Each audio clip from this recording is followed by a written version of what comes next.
Hi, friends. Hello. I made Aabria laugh too much before we started. So she couldn't interrupt me this time. You win this round. No one will understand how funny 4, 5, fuck will ever be. I was counting us in and I went 4, 5, oh fuck my brain, and then started over. Apparently that was really funny. That's really good. Yeah. Hi y'all. Hi friends. We're here for our wonderful GM prep stream. This is the final GM prep before episode 1. Now that we know who the characters are, gasp, big gasp.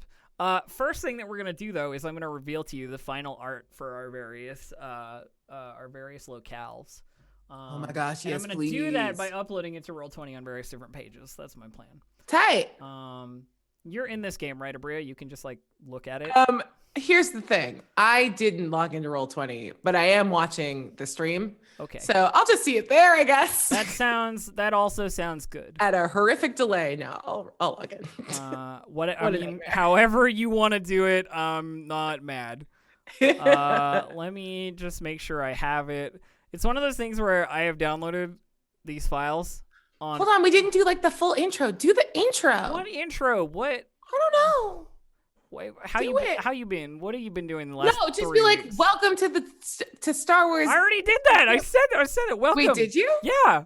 Oh, you're busy laughing your ass off. Can't help it. That shit was funny. I mean, I'm pretty sure I did it anyway. If I didn't, well, whatever. It's fine. You know what it is. Yeah. This is the seventh. This is the 7th GM stream. If you're here by accident, that's kind of weird. So. I want people to come to this stream and then never watch the game. Just watch the GM. They're just like, prep. no, I'm just here for people talking about Star Wars a little bit. Just chilling, talking about Star Wars. You know, just vibe. The usual. Just vibes. All right, let me just properly download these files because it turns out I downloaded them on my other computer and I forgot to download them on the one I actually stream from. Too many computers. Smart of me. Downloading stuff. So we have characters now, Aabria. Like player characters exist. Do you know them, or do you know them, or do you want me to go over them? Go over them because I only watched. I think I was chilling for like the first hour and 15 minutes. Yeah, that's what I figured. You probably weren't there the whole time. Yeah. So let me give you the rundown. We have a droid doctor, former Imperial bureaucrat droid, basically doctor, played by Andrew, called Mabel. Or M4 Mabel or M4 MA-487 is their like designation, but Mabel. That's cute. We have a Chiss Fringer, like a explorer survivalist type. What the heck is a Chiss? Do you know Grand Admiral Thrawn? Yeah, Blue Boy. He's a Chiss. So we have a Chiss Fringer played by Aki, called Zyle.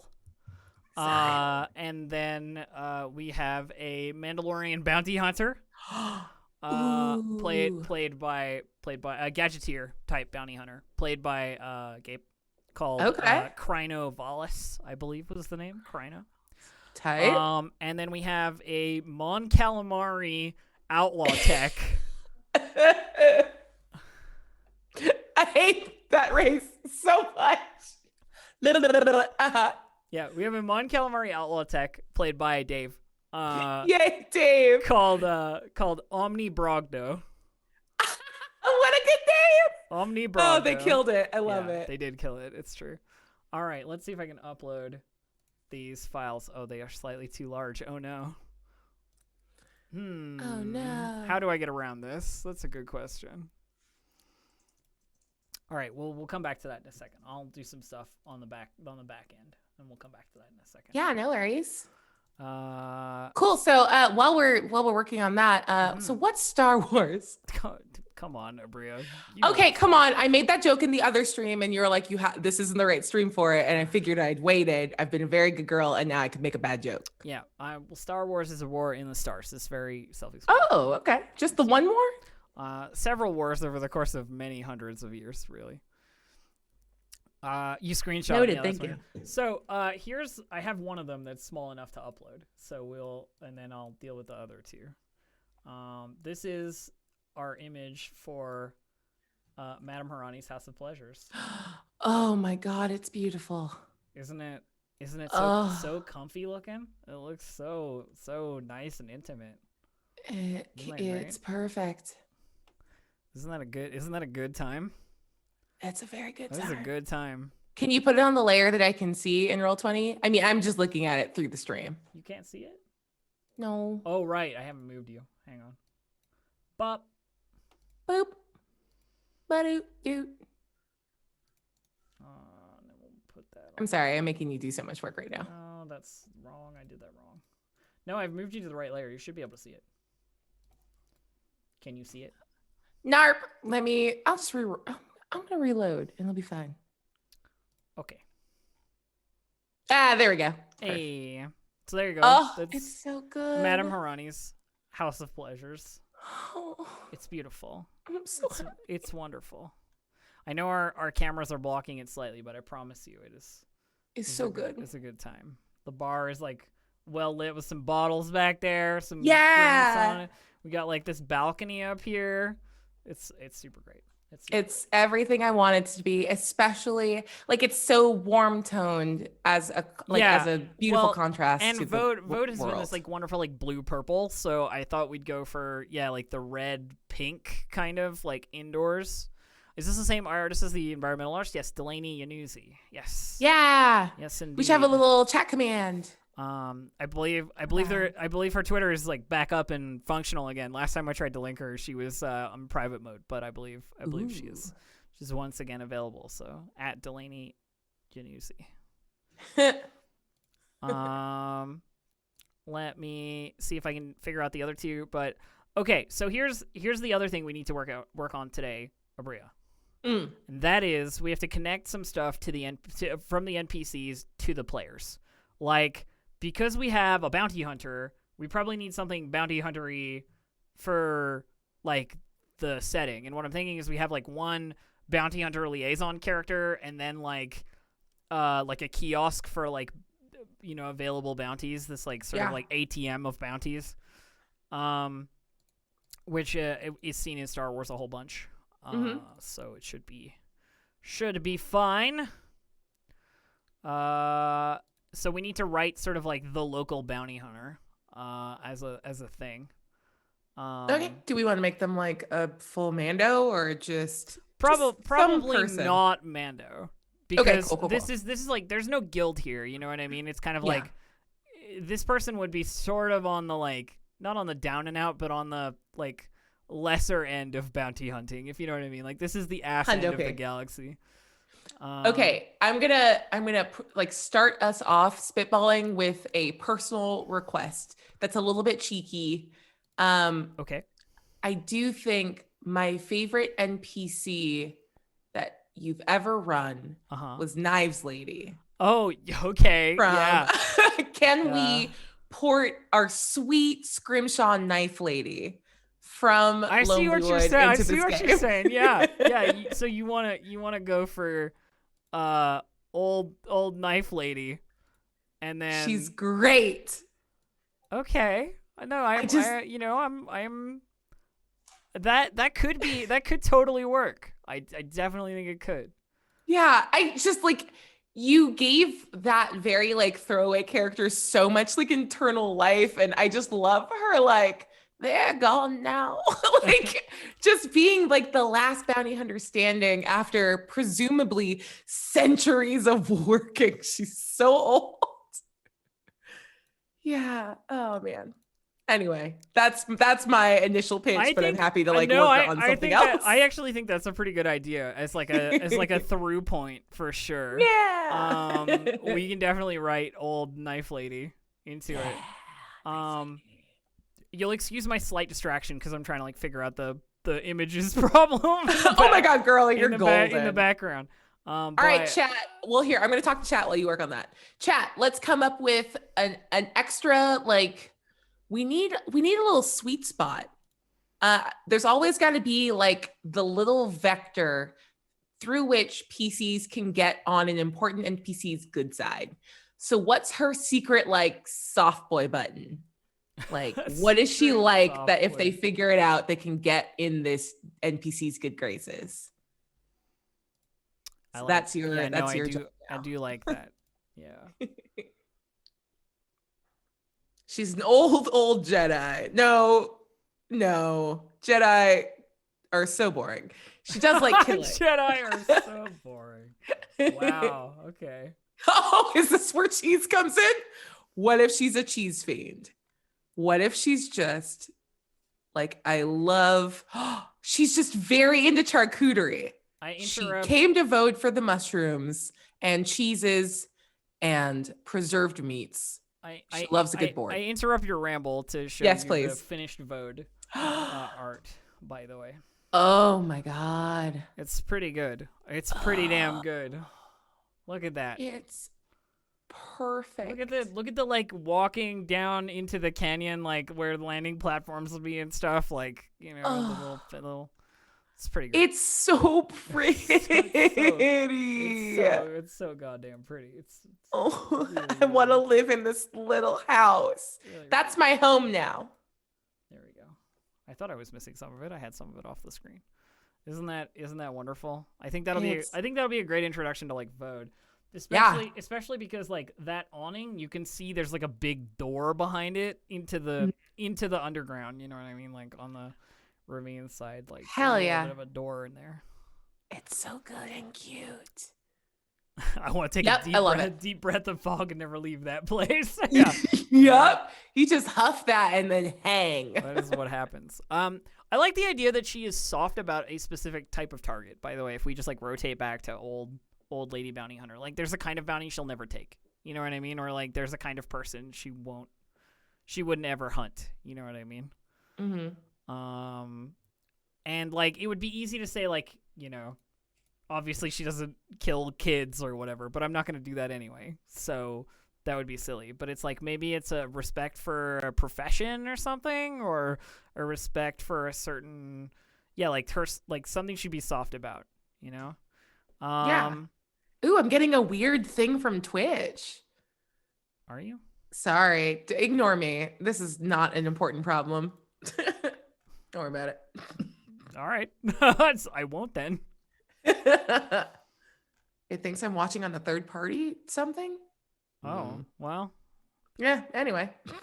Maybe she's like, she has like a love of the sciences. Ooh. Maybe she's like I would never kill someone like working towards any kind of advancement. You know what I mean? Like she's just like a very, like she has a respect for people who do that stuff but could never do it herself. You know what I mean? Like she is fully a bounty hunter. You know what I mean? Like that's what she's always done. But she has respect for even the roguest of scientists. You know? The roguest. Yeah. Okay. I like that. Yeah. I still think she's very into charcuterie. I mean, I will definitely put that in as a detail, but she need not be soft about charcuterie. She just like, she's always got a nice setup in front of her when you're talking to her. You know, she's got like the nice meat and cheese combination on like a wood board. Yep. And the other thing is that lends very well to having a big knife. You know, exactly. So I think that's good.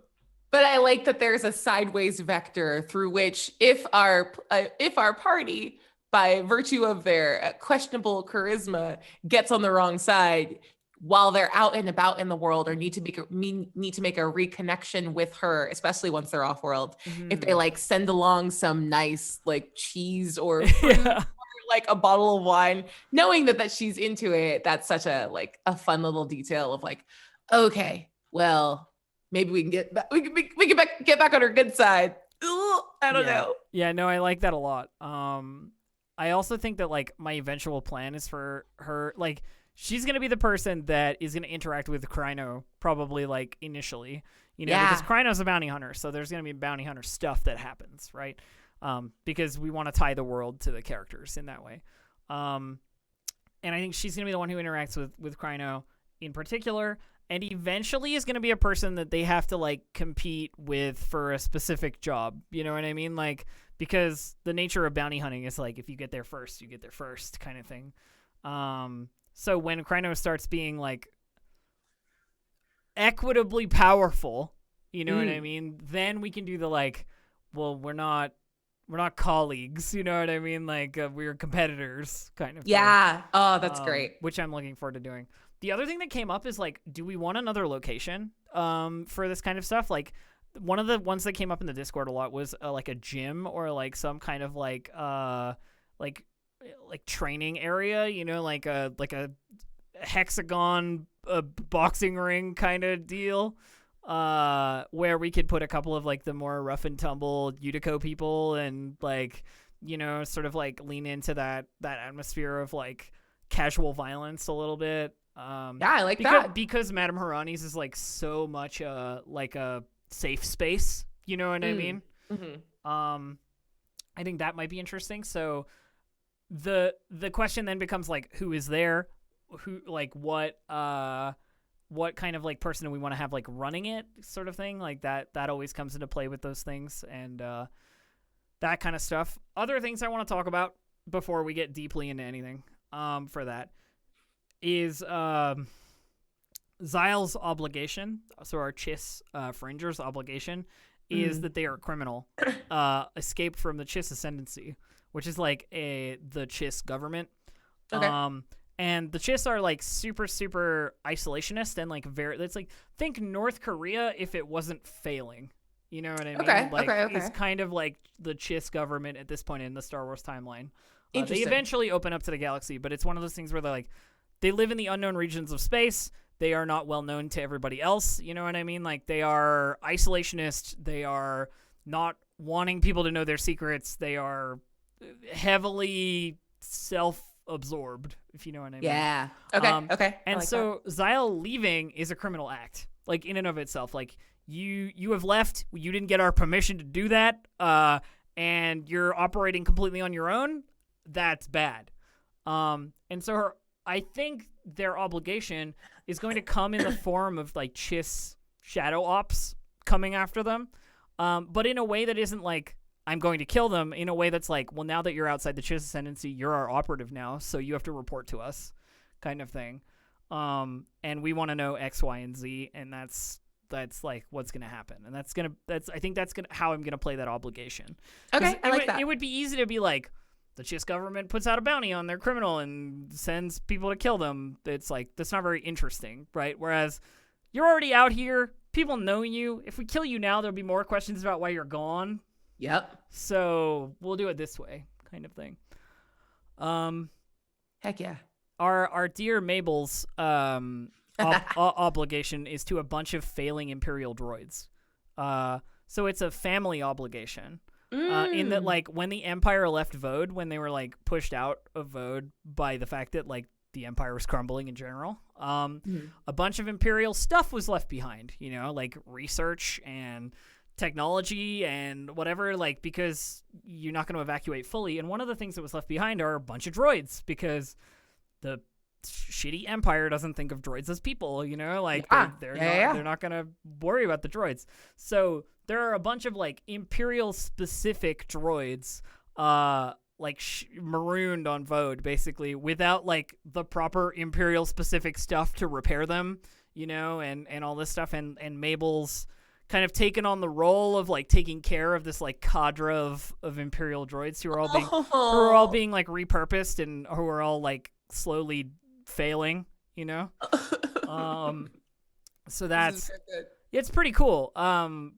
But it also provides a home for a lot of NPCs the Discord has come up with. Hell yeah. Something I should mention that is fucking massive that I forgot to mention is Chaotic Bastard on the Discord. That's their username. Himbo Hut, what's up? Chaotic Bastard started a wiki for the show. So CB, we love you for that. Thank you. All the NPCs that have been pitched on the Discord are now collated into an NPC section on the wiki. And that's like canon or not canon. If they're pitched on the Discord, CB put them into the wiki so that I can easily find NPCs that I want to like pull. Drop from. the link. Give me the link. Let me see. Chat, do your job. Chat. That's amazing. Let me see if I can grab it for you. Wiki specific.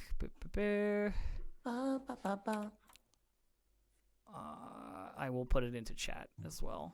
Just I don't know about being a hut. Oh, it got timed out by. Oh no, I didn't get timed out. Other people did. Sorry, Pavlogs, but thank you for your service. Thank you. Yeah, there you go. I see what you did, and I appreciate it. There you go. It's the Desperate Gamble fandom wiki. Yes. And you should be able to search by tags. So there's tags for them, like NPCs or animals or whatever. To search the lists. So good, cool. It's pretty great, right? It's very cool. This is dope. Yeah, that's what I said. Okay. What was I saying? Oh yeah, Imperial droids. So there's a lot of those NPCs who we can repurpose for that purpose. You know what I mean? It's easy to be like, there's an NPC that we want to steal, and we take them from the wiki and we put them in the game. So I think some of them have a canon tag related to they've already been chosen and put in. You know what I mean? As like people who are there. Yeah. Leaky. I just want to say Leaky. Yeah. Old Leaky. Yeah, right. Old Leaky is Old great. Leaky is my whole. It's a my great whole heart. choice. Great choice, right? For example. But so that's really cool. Our other entanglement is our Mon Calamari outlaw tech, who wants to mess with any kind of technology they can get their hands on. They are like, the Mon Calamari outlaw tech vibes, the Omni Brogdo vibes are, is it tech? Can I make it cooler? I would like to do so, please. You know what I mean? That's cute. So there's some great PC connections in that, like, Imperial robots failing, obligation of our robot friend to help robots, outlaw tech who wants to mess with tech. You know what I mean? That kind of stuff, like, is great. The other thing is, Omni ended up being the one who owns the ship, because that made the most sense. And it is a stolen Mon Calamari MC-18, which is like a freighter, like a YT-1300 sized bulbous Mon Calamari ship. They're, you know, cool. They all look like weird and bubbly. But it's currently broken. It won't run. Our dear Omni stole it from the Mon Calamari government because they were going to decommission it, and Omni does not enjoy decommissioning stuff. Instead flew it to Vode, but didn't really know how to fly a ship, and so just kind of like flew in a straight line from where the ship was positioned and ended up on Vode, and the ship is not in working order anymore because it turns out punching in hyperspace coordinates and just hoping for the best is not a great way to fly a ship so that it doesn't break. Is basically how I figure it. Yeah. So that's what we came up with for that. Okay, I love that. Yeah. One of the things that I have already done is on the backside, I have informed Andrew, our player of Mabel, of a bunch of extra lore that the others don't know. Yeah, love it. Makes sense. Because Mabel has been there since before Utica was a criminal syndicate.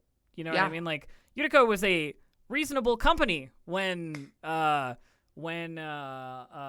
Empire started pulling out, and it was only once the Empire was gone that they went, well, we can take over, kind of thing. Love that. 100%. So I informed them a bunch of lore the others wouldn't know about. The other thing is that I've mentioned that the Utico stuff happened after the death of Zala's father under strange circumstances, like under unexplained circumstances. The CEO of Utico died. You know what I mean? Yeah, cool. So there's some potential there, you know, for like, how did it happen? Why did it happen? Kind of stuff. I love it. The other thing that I clarified during session 0 was that a lot of the Utico-based like condenser tech and the stuff they're using to process the fog is actually old Imperial design or Imperial research. And so there are possibly other uses for the Fog of Vode, but Utico doesn't have the like scientists that the Empire had to like develop that stuff. They're just going off of the Empire's notes, basically, that they left behind. You know? Okay. So they're developing this stuff based on like an Imperial like work order sort of thing. Cool. Because I figure, you know, the Empire is going to have scientists in the same way that Nazi Germany had scientists. You know what I mean? Like, do whatever you want. Figure out some crazy shit, you know? Like, and when I say that, I mean fictional Nazi Germany in terms of, like, you know, your make giant robots during World War II kind of. Yeah, kind exactly. Of stuff, you know what I mean? Like, your Red Skull Nazi Germany. Your Red Skulls. Rather than your real life Nazi Germany. Yeah. Kind of that feels like a really fun plot hook for Omni too, because like what an easy slam dunk for Utico just to be like, you seem smart and you love messing with stuff. If we give you a condenser and time and money, do whatever you want, come up with something cool. Like we want to bring you into the fold on that. So that feels like a really lovely plot hook for I think that's kind of the party to like. I think that's going to be really good. The other thing is I've already decided how I think the first quest is going to go off. Because we're going to do the Lost Noble Kids. Yeah. I wrote some details about it some GM streams ago. Cool. But my plan is to have Madame Harani, who, by the way, Mabel has been taking care of the medical needs of Madame Harani and her like employees. Done. So we're going to have Madame Harani approach Mabel as like it's probably not that dangerous, but they might need your help once, you know, you find them, like they've scraped their knees or, you know, fallen down a hole or whatever. Like you might find them, but you'll need like this person to guide you through and maybe a little bit of muscle in case. And Omni's there because Omni wants to mess with stuff, you know, like kind of stuff. Like Zyle's going to be really good for like Vodian wilderness traversal. Yeah. And the muscle obviously is our dear bounty hunter Kryno. Love it. And I think that'll be how they get together, because they're not really together at the moment. They've had like some interactions with each other, but they're not a party like off the hop, at least from what I have figured out in Session 0. But we kind of ran out of time when we were talking about the intricacies of party detail, because it took us a little longer to get through character creation than I wanted. Yeah. Question 1, does Madame Harani know about Mabel's sort of like raison d'etre to find other abandoned droids? Yeah, I think so. Can that be part of the plot hook for like why Mabel specifically is going? Like for me, like I don't necessarily give my private first aid kit out to a world to like a random crew, but like if Madame Harani is actually like super sympathetic to that plight, I think that's like a cool moment of like, hey, by the way, you're going to be headed out into an area that isn't explored that often because we saw them get lost off of the beaten trail, so you might have a chance to find some more droids while you're out there too. Yeah, my other plan was that they learn about this quest via doing the medical assessment of the guide who came back and had lost these kids, you know what Love I mean? it, for sure. This was mentioned in the Discord. This was the thing that was like, oh yeah, I like that detail of like Zara Kashir, I believe was her, Kelshir was her name, the Miraluka guide. Kind of like getting like bitten by a, you know, Vodian blimp shark or something on the way back, and like, did you hear about the blimp sharks? They're actually herbivorous, but they have big teeth and they hook onto the mushrooms to sleep because they like float. You know, little cuties, kind of sleep there. Yeah. Little chompers. It's pretty great. That's what they're called. It's pretty good. I like them a lot. It's like they're only really trouble if you provoke them or like get in their way. Hey, that's really, really cute. The other thing is like I've already set up a sort of legendary bounty. So there's the Fog Wardens. I don't know if you know about the Fog Wardens, but I'll fill you in. They are ex-stormtroopers who have fog poisoning. You know what I mean? Like they have fung lung. And so they can only live on Vode, really. And they've been sort of abandoned by the Empire. You know, it was this whole thing where it was like, oh, we're not going to pay the resources to, like, hook you up to oxygen when you're not, like, in combat or whatever. We're just going to decommission your unit sort of thing, like Amazing. as horrible fascist empires do.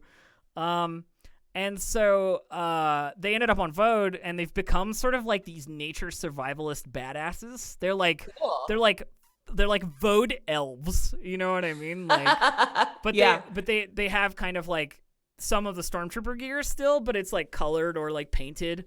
You made purple stormtroopers for me, and I love you. But they also have like weird camouflage gear, like cloaks and stuff made of like the moss, and like mushroom hats and like weird, gear, and like vibro axes with like little fire thing on the end to like clear the fog and burn bunkers. I want to be this for Halloween now. I know, right? They're so cool. But so their leader is someone that Yutiko really wants to get rid of, because these guys are anti-Yutiko. They're like, the fog is bad, its development is bad, it has caused us to have to like be here. And you shouldn't be poisoning more people with it, basically. So they're very anti-Yutiko. So they're the kind of people who you would like have do like an Ewok style ambush on a Yutiko patrol, you know what I mean? Like logs and swinging spiky things and like pit traps and stuff. Like that's the kind of stuff I'm imagining. Very cute. But so their leader is gonna have like the biggest available bounty, basically, nice, on the board. And I'm hoping to just dangle it as like a, do you want to do this thing for lots of credits and the evil people? Yeah. You know what I mean? Like, do you want to kill? That's enough to get them off world if they want it. But what are they willing to sacrifice? Like, are you willing to like kill or like try and kill the leader of like the most anti-Yutiko organization on the planet? You know what I mean? Like, yeah. And they've expressed that though morally ambiguous, they hope to be the heroes. They hope to be good guys. You know what I mean? Yeah. They don't want to surprise be the baddies, but they also don't have like the moral ambiguity off the table. Like, it's okay to be morally ambiguous. Though I think Kryno is going to be very bounty hunter code focused. So like, once a target is picked, they are not a person, they are a target. Like, one does not hunt other bounty hunters, like these kinds of things. Like, very like mechanically focused on that stuff. Gotcha. Interesting. I also think as a Mandalorian, it'll be fun to try and like interact a little with the like Beskar and the way that the Mandalorian culture like reveres the material and the armor and the like the sort of like generation of that for the character. They couldn't start with Beskar because that would be ridiculous. You know what I mean? Of course, like, I couldn't be like, yeah, you have Mandalorian armor because you have 500 credits and it costs like 100,000 million. You know what I mean? Yeah. I can't do it. Nor should you. Oh, this is so good. But yeah, so I think they're gonna have some interesting like conflicts with like Mandalorian based stuff and bounty hunter based stuff. Nice. We have so I should go over the pronouns for the characters. He, him for Kryno. Kryno is a Mandalorian bounty hunter, he, him. Xyle is the man in Mandalorian. Yeah. Xyle is they, them, Chiss Fringer. Cool. Omni is they, them, Mon Calamari, Outlaw Tech. And nice. Mabel is she, her, like, think K2SO from Rogue One. Hell yeah! K2SO from Rogue One, but like smaller, like nice. Scaled down to regular human size.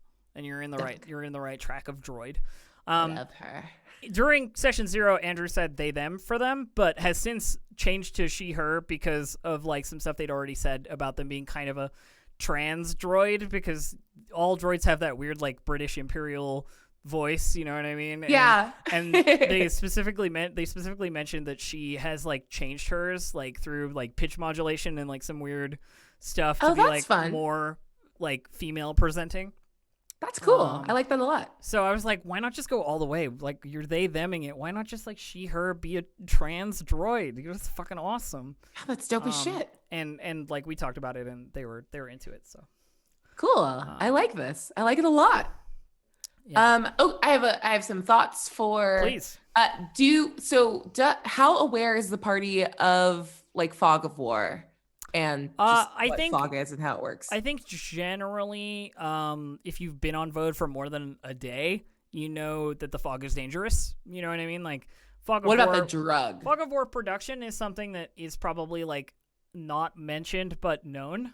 If you know what I mean? It's like Yeah, I'm just wondering how much of a known quantity is fog as a drug in the galaxy? Because if this is like a pretty like low key, like if it's like a newer designer drug relatively, or something that just goes around in very specific circles, like I think it is like fairly low key. I think it like at the moment it is ramping up its production into like other places. We're talking about like sending stuff to the huts, you know, sending stuff to like gangsters who will pay a lot for a combat drug. Yep. But like mostly it's been sort of like before Utico got their hands on it, I imagine it was like an Imperial Black Op. You know what I mean? Like only the Empire knows about this. It is top secret. It is classified. 100%. Like don't tell anyone. But now Utico has all the Empire paperwork that was left behind, all the databanks and stuff that they couldn't like evacuate with that were in these like bunkers, you know? So they have all the recipes, you know, and anybody can follow a recipe. Kind of thing. Like I love that. What if our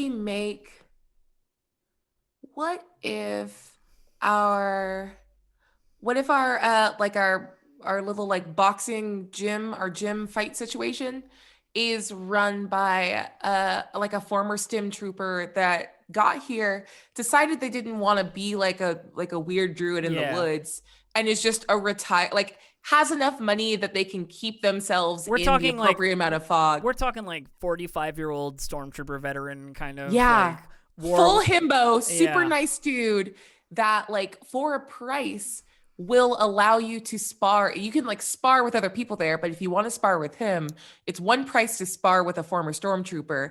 It's another price to spar with a stim trooper, and he will literally take fog and can be a vector and fucking fight you. And fuck you up, like fuck your shit up. And I think that could be a cool introduction to the party about what fog actually is and how it works as a combat drug. Yeah, I like if they make friends with him and they can like watch him do that if they're like on good terms with him enough. Do we have a name for this stormtrooper? Chat, give us a name, and he's canon as soon as I have a name. What I will say is that I'm hoping to introduce them to Zala in that gym. Having Zala just like casually like kicking the shit out of someone and then turning around and being like, "Oh, you guys, yeah, come here," you know what I mean? Love that kind of stuff, you know. Love it. Not super nice stormtrooper, just a himbo. Yeah, just kind of dumb, kind of a little bit dumb. Exactly, just like, a little dumb, a little beefy, well-meaning, and former stormtrooper. So exactly. I mean, you don't have to be like mean to be a hired killer. Like if he's like, no one's paying me to like do murder. I like Elvin Kiyama has a great one. Carl Haramir. That's a fantastic name for Carl. It's a fantastic name for a former stormtrooper. I love it. Hell yeah. All right, let me add him to the old list of. I want Carl just to be that kind of like puffy buff where like it's like unnecessary, you know, like like he's not shredded. He's just like strong and like thick and not worried about the cut aspect of being like buff. He's just like a cool big old puffy buff. Carl Harmony. Carl Harmony. I like him a lot. Oh, gives really good hugs. Gives really good hugs. Yeah, I am dating Carl. I'm sorry. He's like fully sort of like 6'4", you know, like gives good hugs kind of guy. I like him a lot. Let's make him a human. He will be a human. He is former stormtrooper. You have to be a human. But he definitely will be the runner of this gym. Do we need to name the gym? You know what I mean? Does it need like a locational name? Ooh, yeah. Oh man, what's a good name? Maybe the hexagon, because it's like a hexagonal ring. Sweet. You know, we'll just call it the hexagon. I think that's tight. It's pretty good. It's like the octagon situation. The Harmporium. Okay, this is a much dumber thing, mostly because my love of Carl knows no bounds, and I think he's always workshopping a new name. So we could just come up with a list of very silly we'll just names. come up And with- everyone's like, it's the fucking hexagon. He's like, no, somebody- I'm thinking somebody- Harmporium. Somebody make me a rollable table of Yep. terrible gym names. Yep. Butt Everyone Prince. just calls it the hex. Butt Prince, I'm looking at you. You didn't fit. I don't know if you saw this, Bria, but Bud Prince made a rollable table of songs sung by Langlir Gawe it is a D100 list of Amazing. like interpretations of crooner song titles like Frogified or Votified or whatever. My favorite one is Heartbreaker Thermal Detonator, personally. Bye, Prince. Yeah. Oh my God, so good. Yeah. Yeah, this is great. I talked about that on another GM stream, but you weren't here, so I had to fill you in on it. It's great. Thank you. That's so incredible. Yeah, I just shoot. I am thinking of a very specific person when I think of who this is. I don't know if I should like put him on blast. Who what is?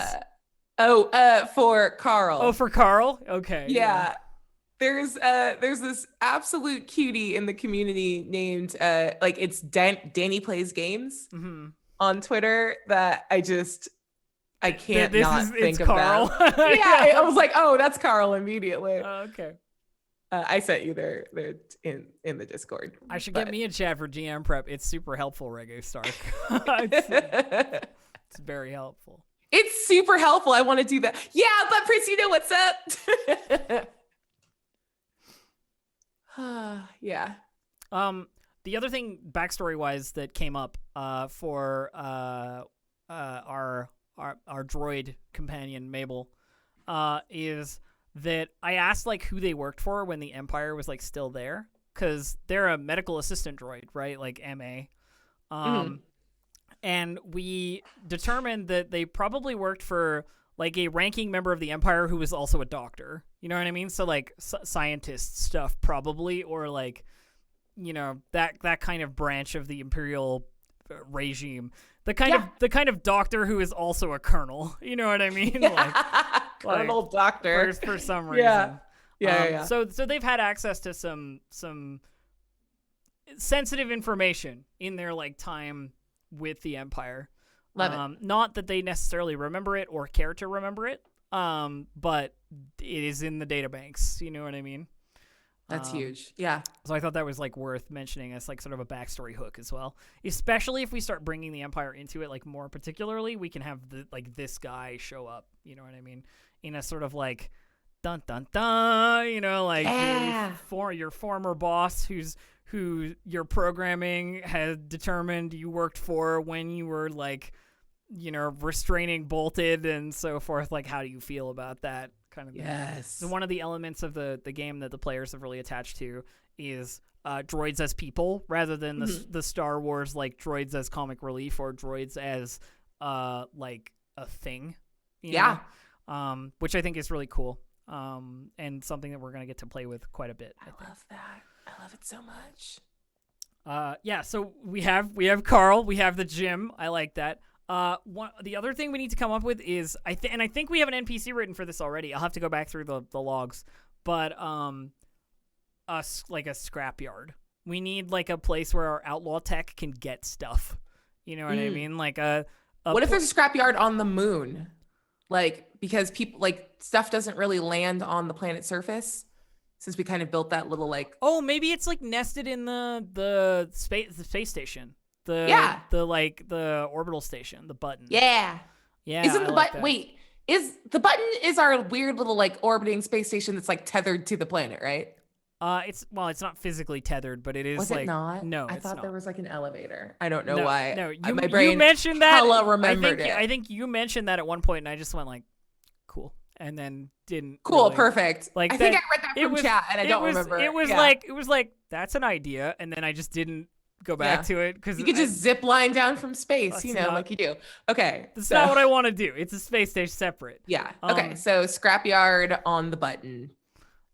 Why would the scrap be in space? Because you move things from space to leave the planet. You know what I mean? Like the orbital space station, the button is where things pick up and drop off in large quantities. You don't bring the freight ships down to the planet surface. It's not made for that. There aren't landing platforms big enough for like the large freight ships. Is what I would say. Like the surface of Vode is inhospitable to such things, considering it can overrun a ship in like a day. Yeah. Also, I just feel like, yeah, as a fairly like humid world, I think stuff just goes real rotten real fast. Like rust is a huge issue, I imagine. Yeah. Right. Like, and also we're talking about fungus, and if you've ever seen like the carpet grow of like a weird, mycelium fungus, that but way bigger. Yeah. Like it was pretty scary. Also, I think having like a sort of hilariously a little like, oh, there's just a scrapyard up here too, makes for making the button sort of a like location seedy drop-off point. Yeah. Where like stuff also happens that has nothing to do with Vode, that they're like, oh, you're like within like a couple parsecs of like, just leave it on the button in the back and I'll go grab it. Yeah. It's the whole like, it's just a drop off and pickup point. Like, yeah, you can do dead drops of shit. Imagine the dead drops on the button. Yeah, exactly. Yeah. One thing I wanted to talk about was the Vodian like corridor atmosphere, because there's a lot. Oh, my microphone arm is slowly falling. I hate when it happens. You're like, I'm just gonna keep talking. This is fine. I have to actually get up to fix this. You take over. 1 second. Okay, guys, I'm in charge. Everything I say is canon. What are we doing? Let's see. What else can we do? Talking about like, I'll start in the conversation about talking about like interior atmosphere.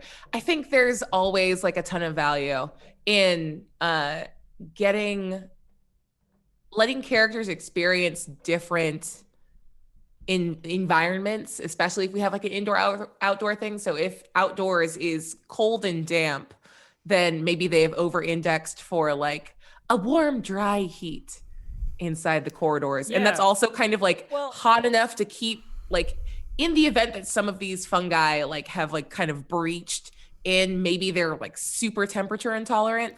So it's actually like pretty warm on the inside, just to make sure that like outside pathogens kind of get burned out. I see what you're saying. So like if the fungus thrives in a particular environment, make sure that it can't thrive inside. Yeah. Yeah. So like suck it. It's always 80 degrees in here. Or like it's always a little bit cold. You know what I mean? If Vode is like a humid warm place, then the inside is always. Are we saying Vode is humid warm or humid cold? I think Vode is humid warm.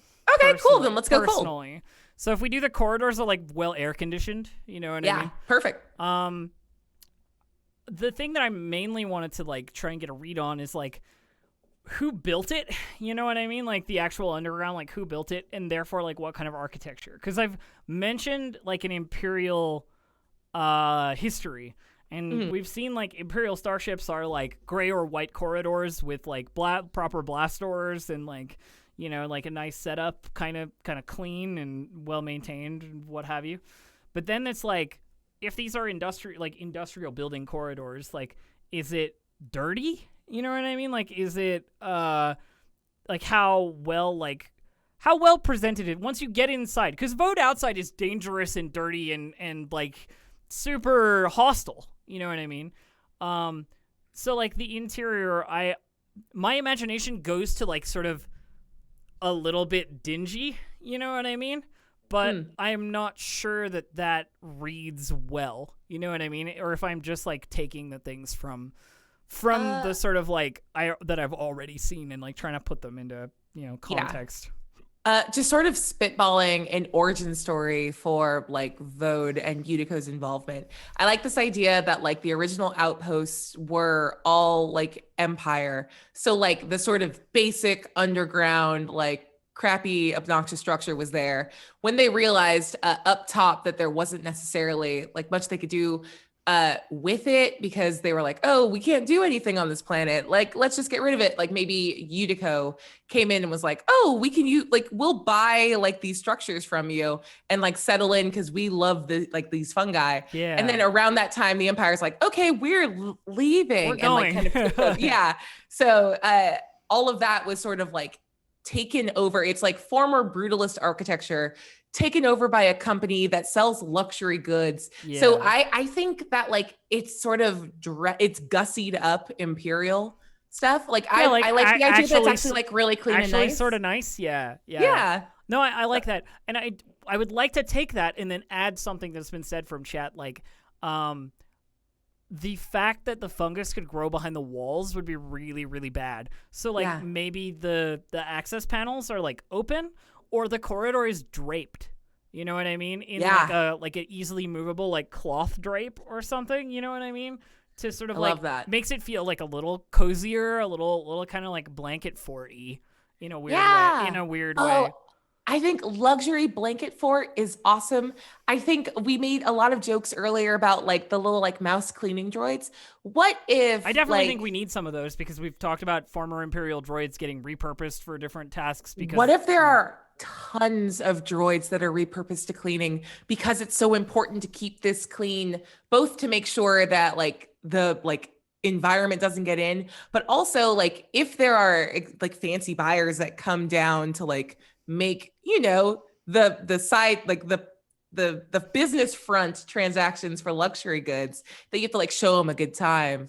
So yeah, what if there's just like, it's just really well appointed hallways and you are never out of eye shot from at least like 2 cleaning droids? Yeah, I definitely think the like droids repurposed from their original task to cleaning is going to be a thing. Because I want this whole place to smell like bleach, barely covered up by a little bit of perfume, because they're just constantly disinfecting and trying to kill off. I think particularly because, like, again, we have this sort of like already established faction via Andrew's character of Imperial droids who no longer have access to the jobs that they would have been programmed for.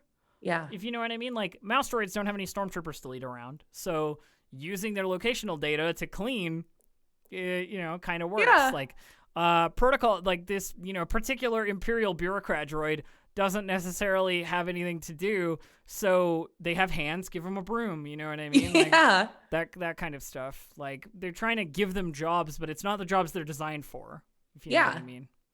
And then I think there's a really interesting, like, if the players really lean into like the agency of droids, I think there's actually a really interesting case for Utico in their like utterly utilitarian, like, you guys are all here, so I can give you a job. I can't give you like the thing you did before, but like in the same way that if I found a little like stowaway, I'd be like, all right, you can, if you can earn your keep, you can stay. You can peel some onions, boy. Exactly. Like, what if there is a sense of like sort of strange loyalty from the droids here, because they're like these guys are probably bad guys, but they haven't decommissioned us, right? Like, we're still working.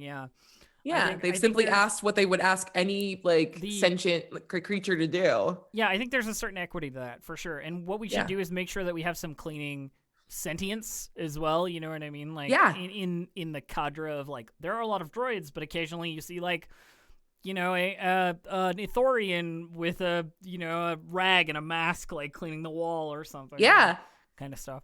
I definitely think keeping the fungus out is like a big part of that cleaning for sure. And I like that chat has picked up on that as well. But Prince has mentioned that there's a luxury hotel in the jungle IRL that has to repaint all the time because of moisture. Yeah. So. That's it. Like, there's always something being repainted or patched or like resealed if things are starting to seep through. Like some of those like really impressive, like, I don't know, astromechs that can sense density can like see when some of like the like stuff is breaching through, and like, yeah, what if it's actually like really hard to maintain this facade? I mean, the reason it's underground is because you're living in a pervasive environment. We've already seen, and we can see in the art that we've uploaded, right? The art that I think we're looking at right now, I'm not sure, that like, yeah, that the buildings and stuff get overgrown, and like it like wild stuff just like climbs over the construct. It's like all those movies that have like ruins of New York like 40 years later or whatever, where there's like, you know, plants growing up the buildings and so forth, but it happens in like weeks. Yeah. You know? There's a thing, oh my gosh, just along with this. Yes. And sorry, I just didn't mean to cut you off. There's an invasive species of plant in the like American South called kudzu.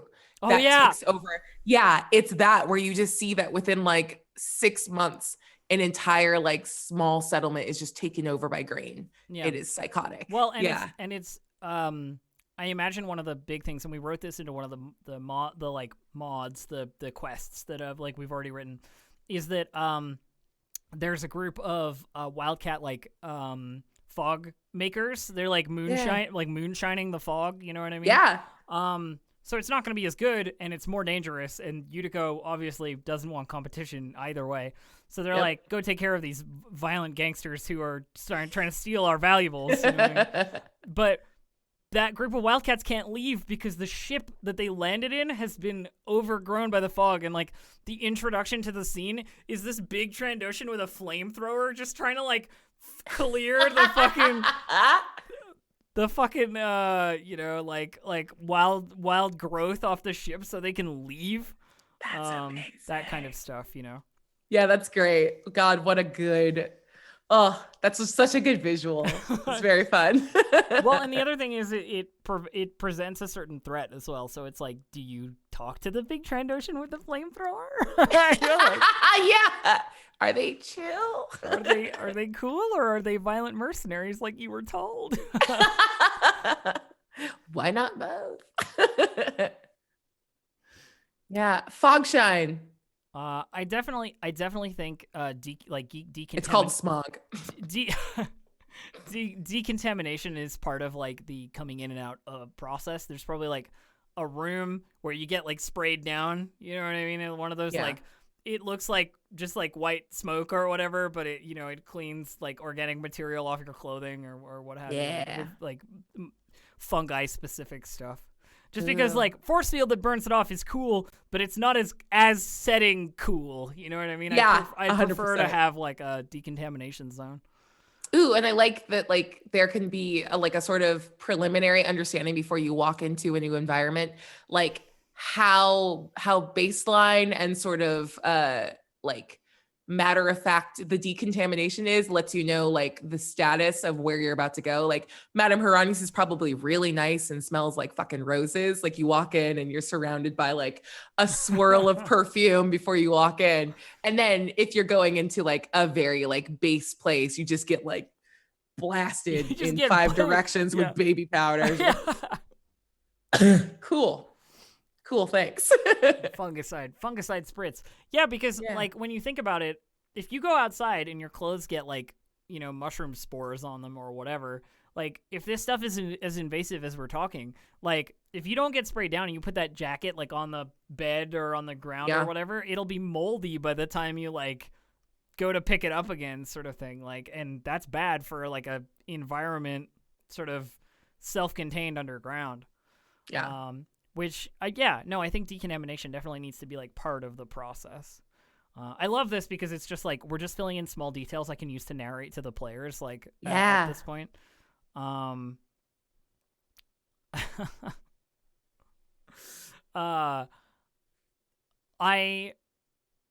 excited about narrating the Madame Hirani stuff because I've explained some of her intricacies to Mabel because Mabel would know them. Yeah. And I think the agoraphobic angle for Madame Hirani is really cool. And I'm hoping to get to like narrate that at some point. Probably not in the first episode, but we'll get there. I think old lady bounty hunter is fucking badass. Anytime I can take grizzled old lady and make her fucking badass, that is a thing that I'm gonna do, right? Yep. Like because so many like I'm 60, but I was a Marine dudes are around. Where's I'm 60, but I was a Marine, like ladies, you know what I mean? Like, it's like, do you know why I'm here and so old? Fucking Sarah Connor from Terminator Dark Fate. Give me that shit. Thank you. Like I may have a stooped back, but I am standing on 1,000 corpses. You don't know how I got here. Yeah. Don't fucking worry about it. Let me eat my cheeses. Yeah. Stay away from my luxury goods. I have them imported specially. Yeah.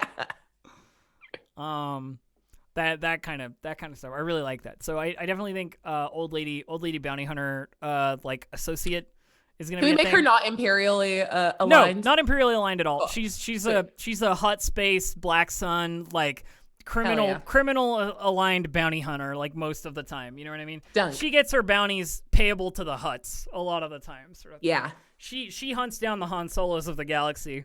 Yay! Basically.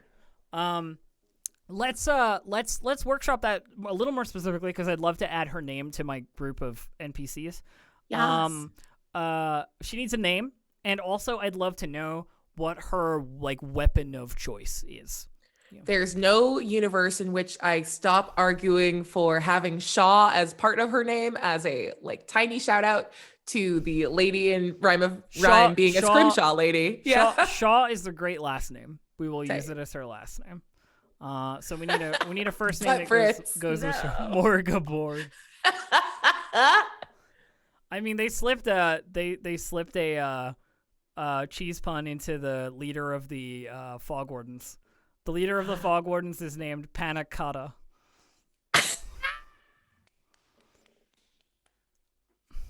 Thank you. Yeah. I left it in there. Thank you. I like Keld Shaw. Keld Shaw is pretty good. And it's Star Wars-y in that it sounds a little bit masculine, but it's a lady's name.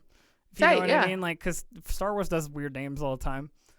So Hell yeah. Let's do that. I will add her. The art is based off of the dessert as well. Yay! It is. I feel like we're getting very close to playing A Crown of Candy right now, and it's very funny to me.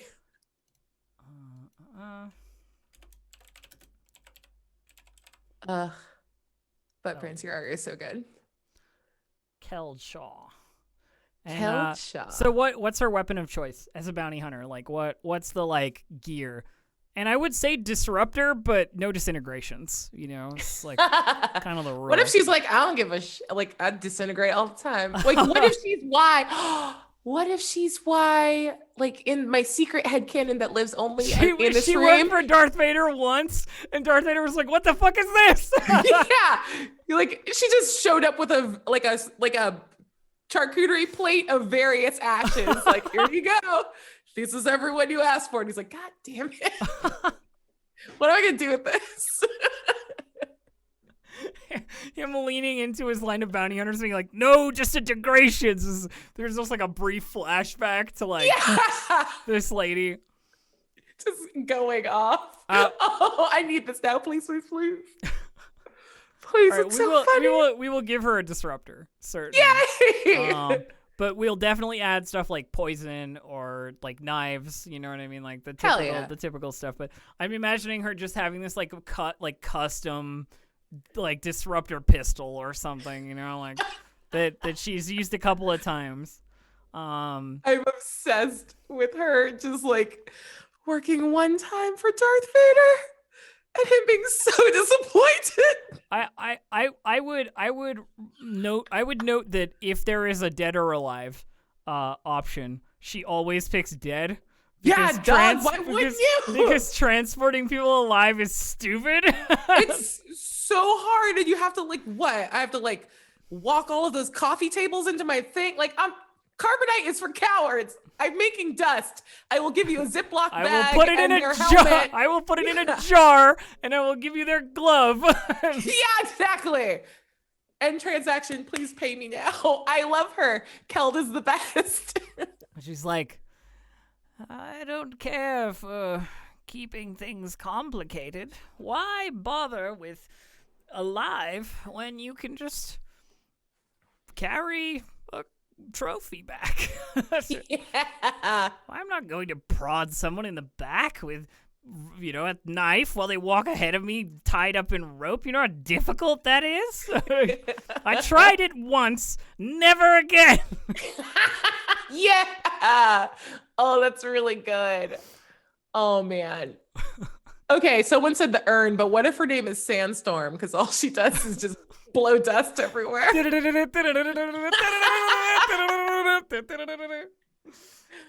Oh, God. So good.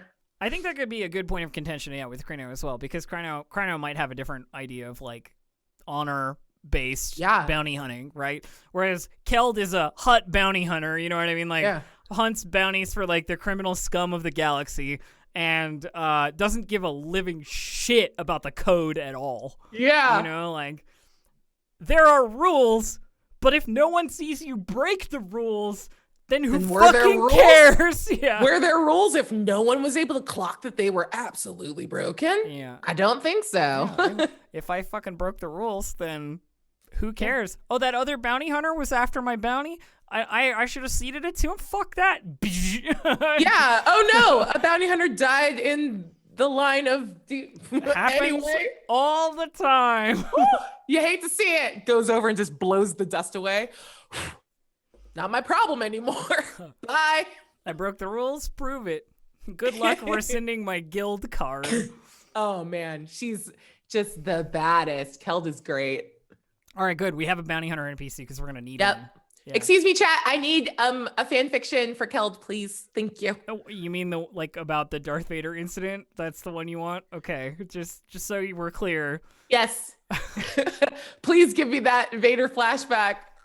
No disintegrations. Oh, that's great. Love it. Oh my gosh. We're writing this the way they actually write Star Wars movies, which is like plugging in tiny bits of lore and references with whole like big batches of fiction, and this makes me very happy. Yeah, bounty hunter creed rule: capture by design, kill by necessity. Nah.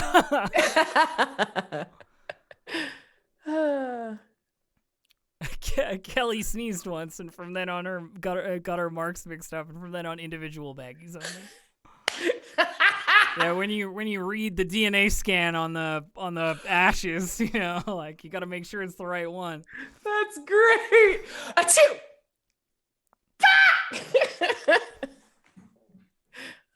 That's amazing.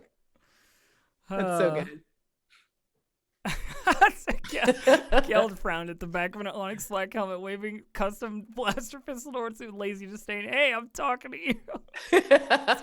Fucking Darth Vader. Great. And 10 million credits, these. Yeah.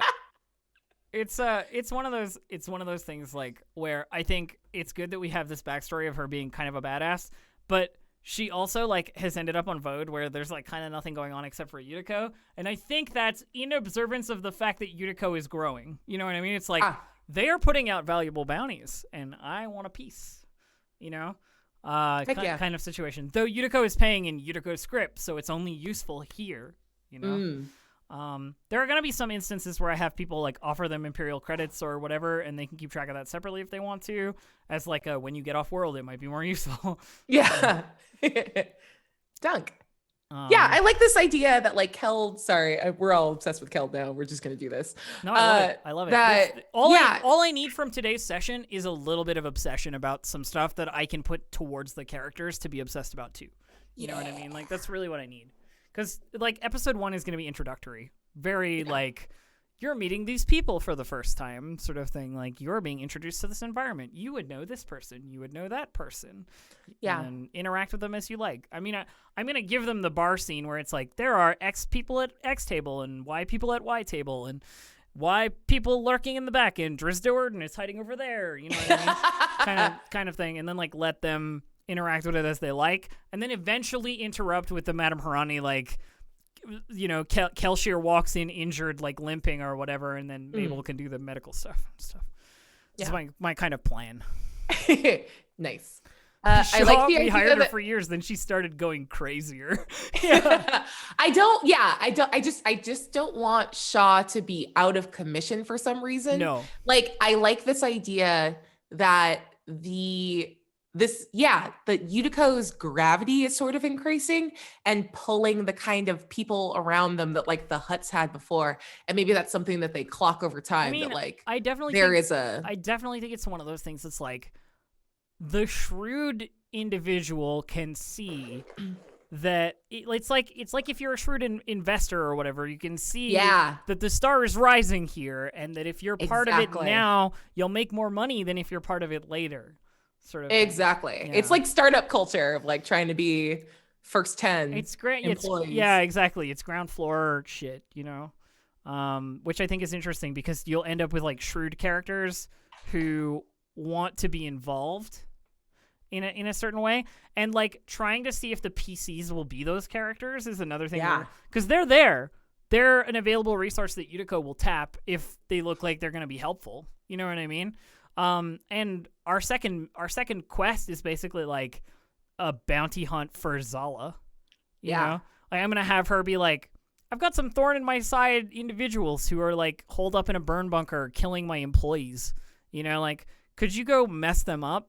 Like, are we still rocking Zala as like pretending to be a lieutenant and someone, I think like, it's just that she doesn't she doesn't present herself as higher level. I don't think she pretends to be lower than she is, but she doesn't like sit on ceremony of being the like actual CEO of Yutiko kind of thing.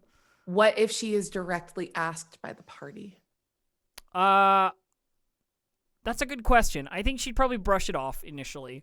You know what I mean? I think it would be like, that's not important. Like, you don't need to know about me. I'm giving you a job. You know what I mean? You know they're like, gonna figure that shit out right want, away. Then do you want fucking credits? Yeah. They'll figure it out when I show them artwork for one character and not for another. Respect. If they can't keep that shit out of their brains, that's their problem, not mine. Yeah. Okay. Just a simple woman making my way in the galaxy. Yeah. Making my way down galaxy. Zala has no errand runner. I mean, she probably has several, but it's like, why bother to get the diluted version from fucking Jimmy over there when I can just tell you? Yeah. I mean, like, the real bait and switch here is that Jander is going to be the one with attention, like, because he's the face of Yutiko. You know what I mean? Jander is my heart. You guys have seen the art for Jander and Zala, right? Show it again, please. So here's our boy Jander.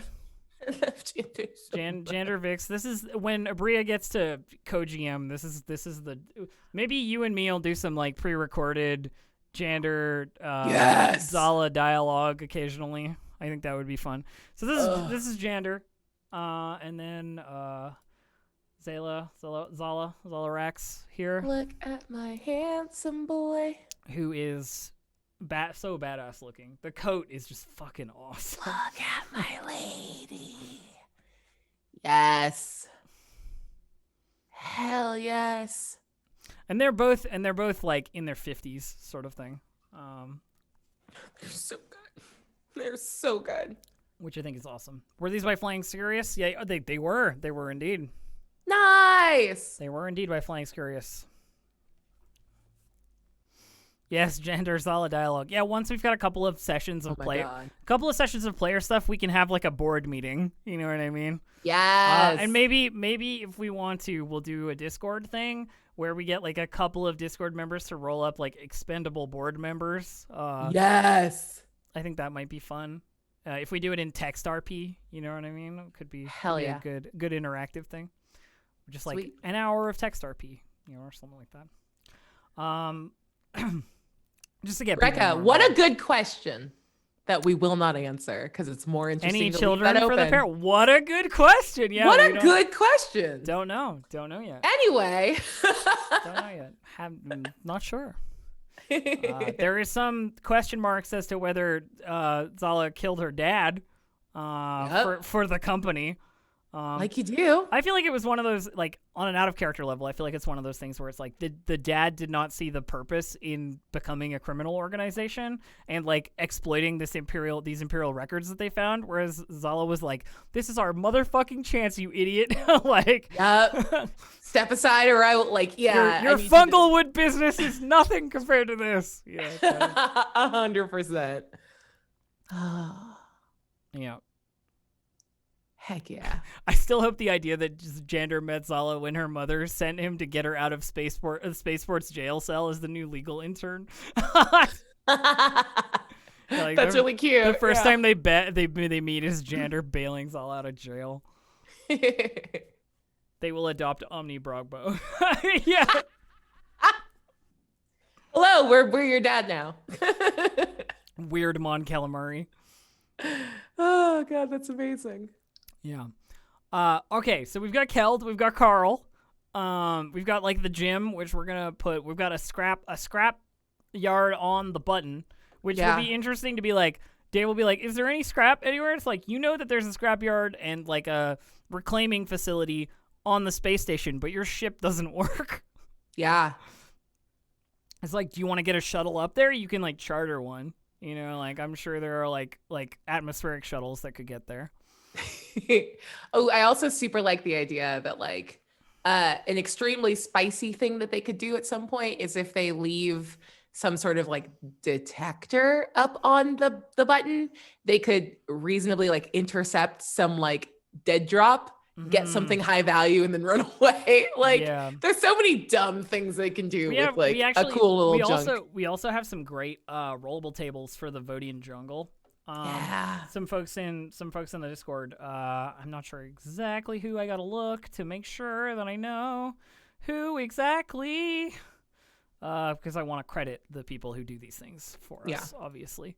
There's some great Vodian jungle stuff. From Ruin Mist, they made a great rollable table of Vodian jungle stuff. D12 encounters with like various wildlife, wilderness random encounters, and then another D12 of like random stuff you could find, like small Vodian shrine ruins with no treasure, or small Vodian shrine ruins with treasure. Roll on next table, and then there's a D20 table of like, you find some death sticks, or like a ceremonial blade tucked away, or like a restraining bolt from an old droid, or like there's even stuff like training lightsaber emitter, just like you don't know what it is, but it's there, Dope. Which I think is really cool. I want some wrong fog too. Some wrong fog. Some like, or recipes for like versions of fog that are way more like volatile. With different effects. Like the Wildcat fog stuff. Yeah. Yeah. Because they don't. The difference I think that's really cool is the Utico guys have access to Imperial scientist records for making the combat stim that the fog of war is. But then the Wildcat settlement guys are just like, we can make something valuable out of this. We have heard that it's valuable, and they just like have their own backyard chemist, trying to like brew it up, sort of thing. So good. Which is super cool. Yeah. So good. Which I think like could lead to some variable results. Some of it I'm gonna make highly explosive because I think it's gotta be. It's just super fun to be like, oh, you processed it like 1 degree too hot. It's hyper explosive. Yeah. Yes. Yeah. I like that. Oh, I still haven't uploaded one of the art pieces. I've been so distracted because I needed to like, resize a little bit. Let me see if I can find the last one and upload that.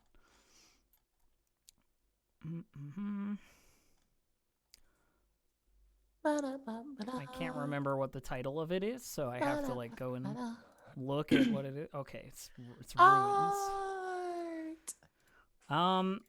What else do we need? What do you think, Aabria? Is there anything we're like missing or that could be good to just like have as a kind of like a hook or anything like that? I'm not super like, I don't know how like explore-ish I think the party is going to be, at least at first. But I think a halfway decent plot hook to make them care a little bit more about the force ruins is something that so one of the just things to seed it for later on. So one of the things we did with the small kids, and I can tell you about this now because you're not a player anymore. I wrote it to be a to be a thing I was gonna run like that you didn't know about.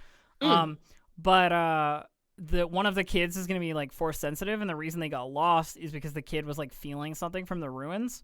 And if the party wants to like dig deeper into like following this kid's like sense, they can like find some like secret areas in the ruins that people haven't been in a long time, where there's like carvings all over the walls and some crazy like underground stuff. But that there's going to be like some measure of real danger down there. Like there's a puzzle box coffer that they can find that they'll have to figure out how to open by going to like another ruin that's like on a map that's only on like the ceiling of this place or something, something like that. But like as a hook to be like, there is stuff about this, you know what I mean? Like, there's some stuff going on. I wrote it as a little quest. That's very cool. Yeah, so I said like I have a half of a thought while you're pulling this up. Yeah. Someone force sensitive with funglung becomes a sporicle. A sporicle. Yeah. You're gonna I don't know what that means. It's just a bad pun. You're gonna have to fill me in on what that is. Yeah. The like, I don't know, the idea of like someone that they could seek in maybe one of like the wildcat settlements that could point them towards, like, I think it would be important to note that like any exploration requires like deliberate intention. Like you have to like kit up to go deep into the jungle. Like you can't just like, we grabbed enough supplies to like do this recon mission to go grab the kids back. We don't have time to do like an extra 6-hour diversion to go find some like ruins. So if they like start to go on more missions and like are actively planning for it, like I think having people that are this like interesting bridge between the weirdness of this literal world Vode and like little toes in the idea of like what force sensitivity means outside of the context of like the Jedi and Sith specifically, like that dichotomy could be really interesting. I really like it. And the idea for the force users of the planet was that they were in some way like mushroomoid people and have since become just part of the jungle. You know what I mean? Like in the way that they have sort of like not disintegrated, but like integrated into the wilderness of Vode. So like there's some cool stuff that could be done with that in terms of like collective consciousness and stuff like that. 100%. Okay, the last of the art, my dear friends, the Force Ruins. Let me pull you over. It's so cool, right? I love it so much. It's a ruin atop a broken stump of a giant mushroom with like a lake in it coming up from below, and we've got like these little mushroom steps up to it. It's like it's such a touristy cool place that you would want to bring people to like see. It's so awesome. It's also so cute. Note the Star Wars appropriate lack of railings. Love it. Yeah. Hey, what's wrong with this water? What's wrong with this water? There's got to be something wrong with the water. That is a wonderful question. Chat, would you like to help us decide what is wrong with this water? Because there's definitely people that like take home and buy like little bottles of it to like bring back and be like, this is my like force ruin Vode water for those danger tourists. So we made a couple of creatures that live in the water. Like not this water specifically necessarily, but we made some wildlife that lives in water. We have the Zarglers, which are fungal anglerfish with orange glowing lights that act very similarly in big groups to piranhas. I think that's a different description than what we actually came up with, but that's what I wrote initially. Cool. We also had, I think it was the Zarglers that had like mushrooms that grow out the top of them, and the Zargler like grows on the mushroom roots and then eventually becomes its own creature. Which is like a weird, like, you could pick these, but you got to pick them at the right time or you get bit. You know? Dope. Yeah, the Zarglers are the mushroom fish. Yeah, I will update that because they're mushroom fish. Maybe it's not water; it's a semi-solid silicate, says Rayfordane. Ooh, creepy. I like it. Like it's non-Newtonian. So like if you run across it, it's solid, but if you stop, it starts like sucking you in. That's cool. Hold on. Yes to this. What's below? Below it, I believe there is an entire like structure below it. Like this particular part of it is like the pinnacle of a temple. You know what I mean? Mm-hmm. And it looks like it's just like a, Stonehenge kind of deal. But like below, there's a whole lot of like underground structure. You know what I mean? That is like totally overgrown by like horrid mushroom growth. You know what I mean? But like is the sort of like actual places of worship. Like the initial the thing is that initially it wasn't broken, right? Like this big mushroom was like a big mushroom, not a stump. So the structure was built inside this gigantic mushroom in the same way that like burn bunkers were done, where you like burn out the inside. You know what I mean? Yeah. And it was it was kind of engulfed by this giant mushroom, right? And then it broke, and that's when we found the ruins as like the top of the mushroom part here. But there's like a lot more at ground level and below, you know? Yeah, I love that. Because this kind of like comes up on this like little mushroom staircase, you know, that spirals around the stump, which I think is cultivated. Like Yutiko has cultivated them to grow in like that particular pattern. 100%. How do you get out when you go in? I mean, who knows? The entrances are all overgrown. Like it's underground somewhere. It's under growth. I love that. Yeah. So this is our little like Vode fakey force ruin, but not like this is the one that you'd know about. Basically, is what I would say. Like this is the one that is generally known about, I think, which I think is pretty cool.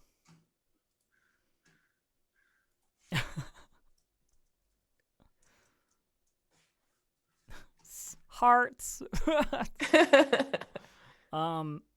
I think that the thing with like the Vodian Force Ruin in general is that even the people who know about it don't really know about it, because I can't imagine the Imperials were particularly interested in it. You know what I mean?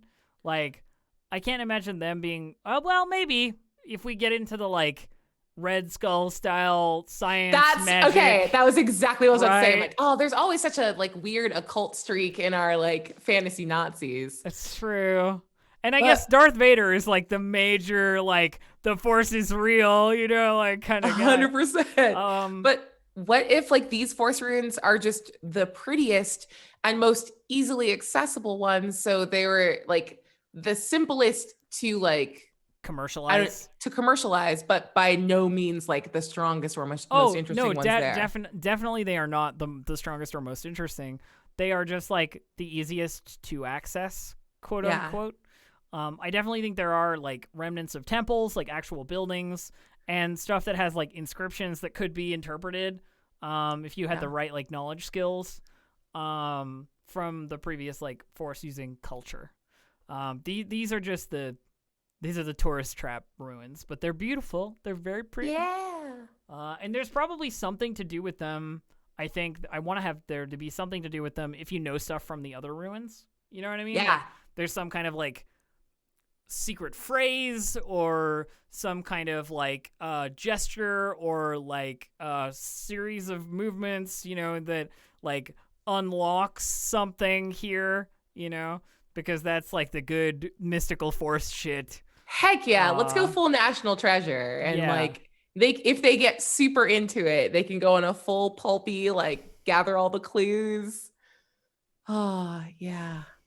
I definitely think like if you are of ill intent, there is a certain degree of like the Vodian wilderness fights against you in regards to the Force wilderness, like the Force ruins. Yeah.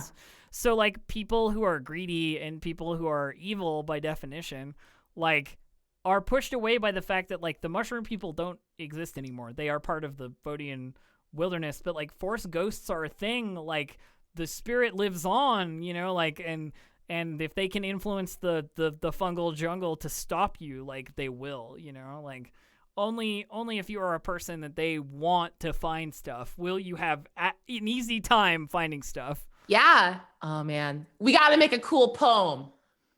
It's like beneath the water and we have the fog. Write a thing. It's something about a slimy frog because we have cool slime frogs. We do, yeah. The slime slippers.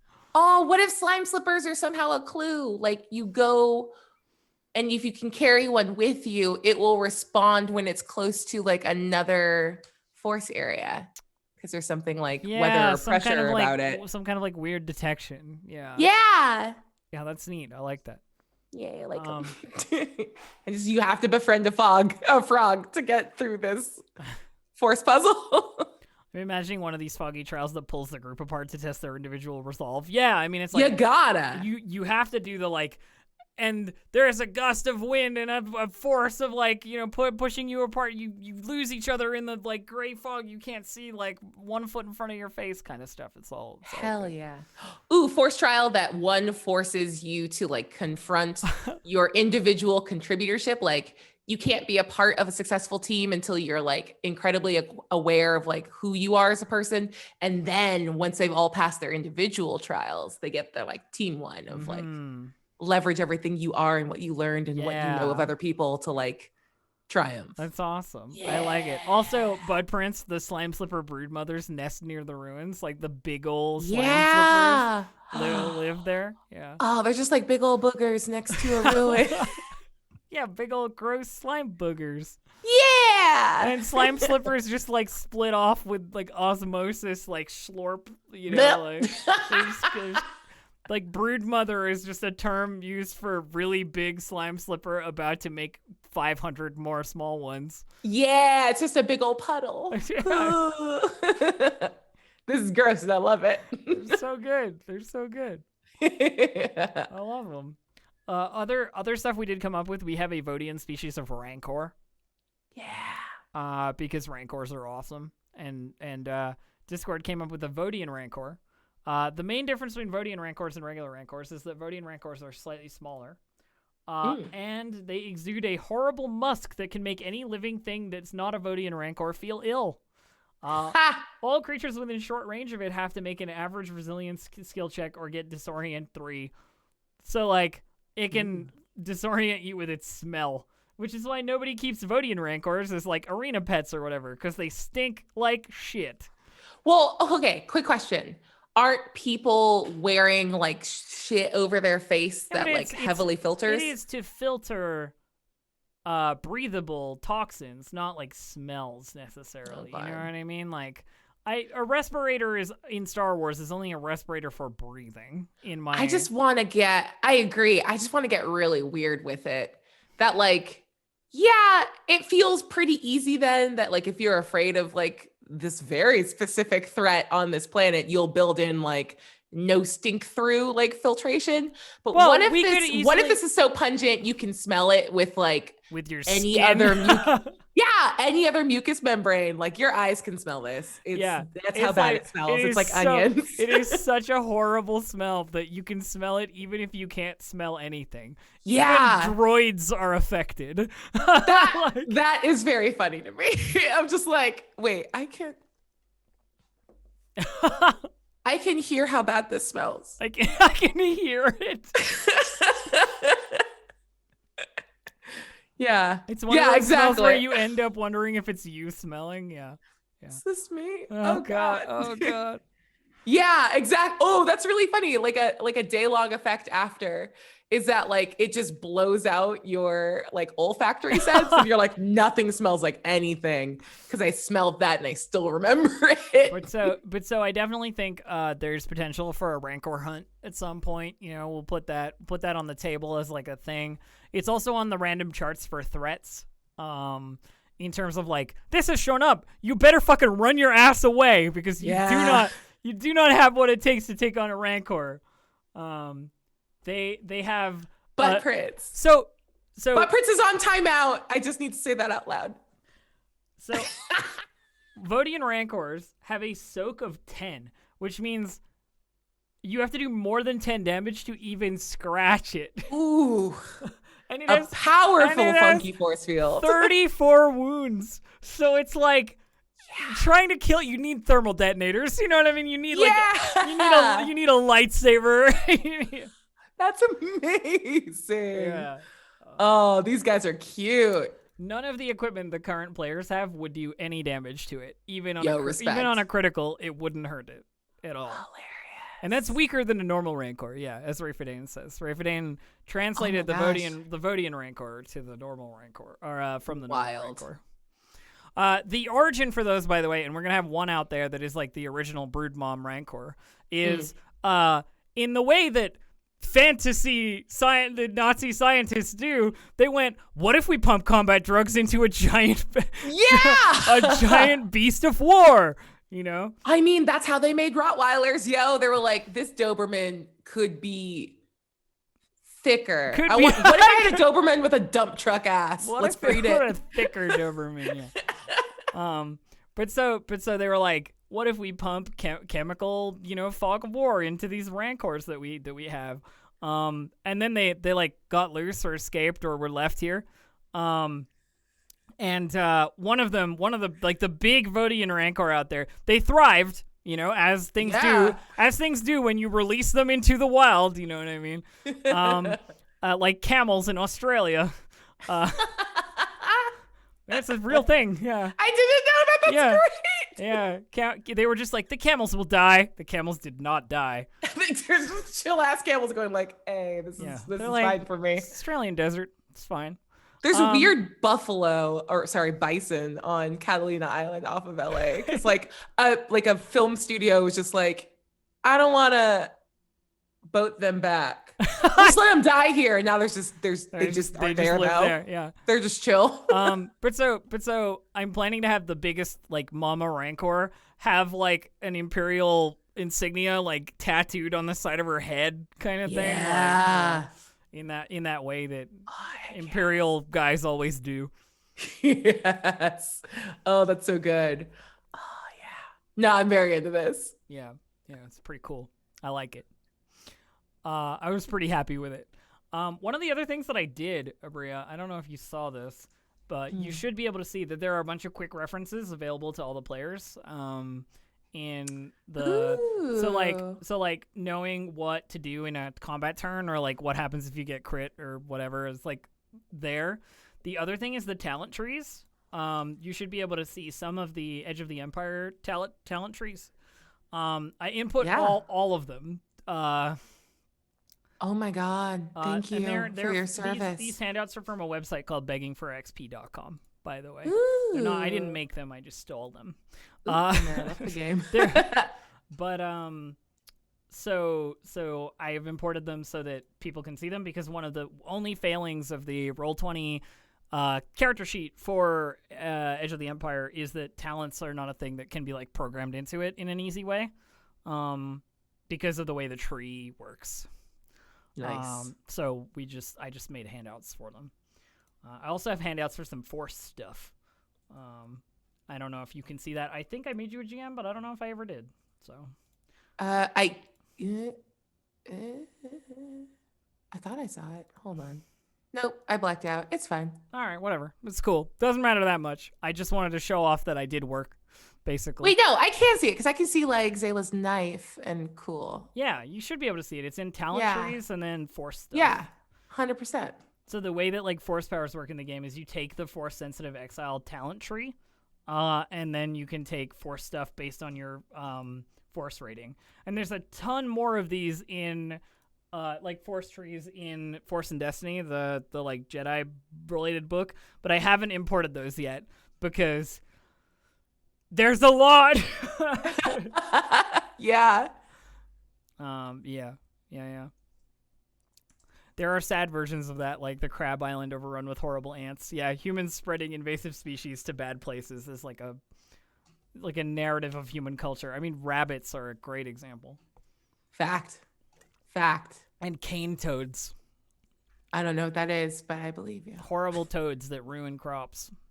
Oh no.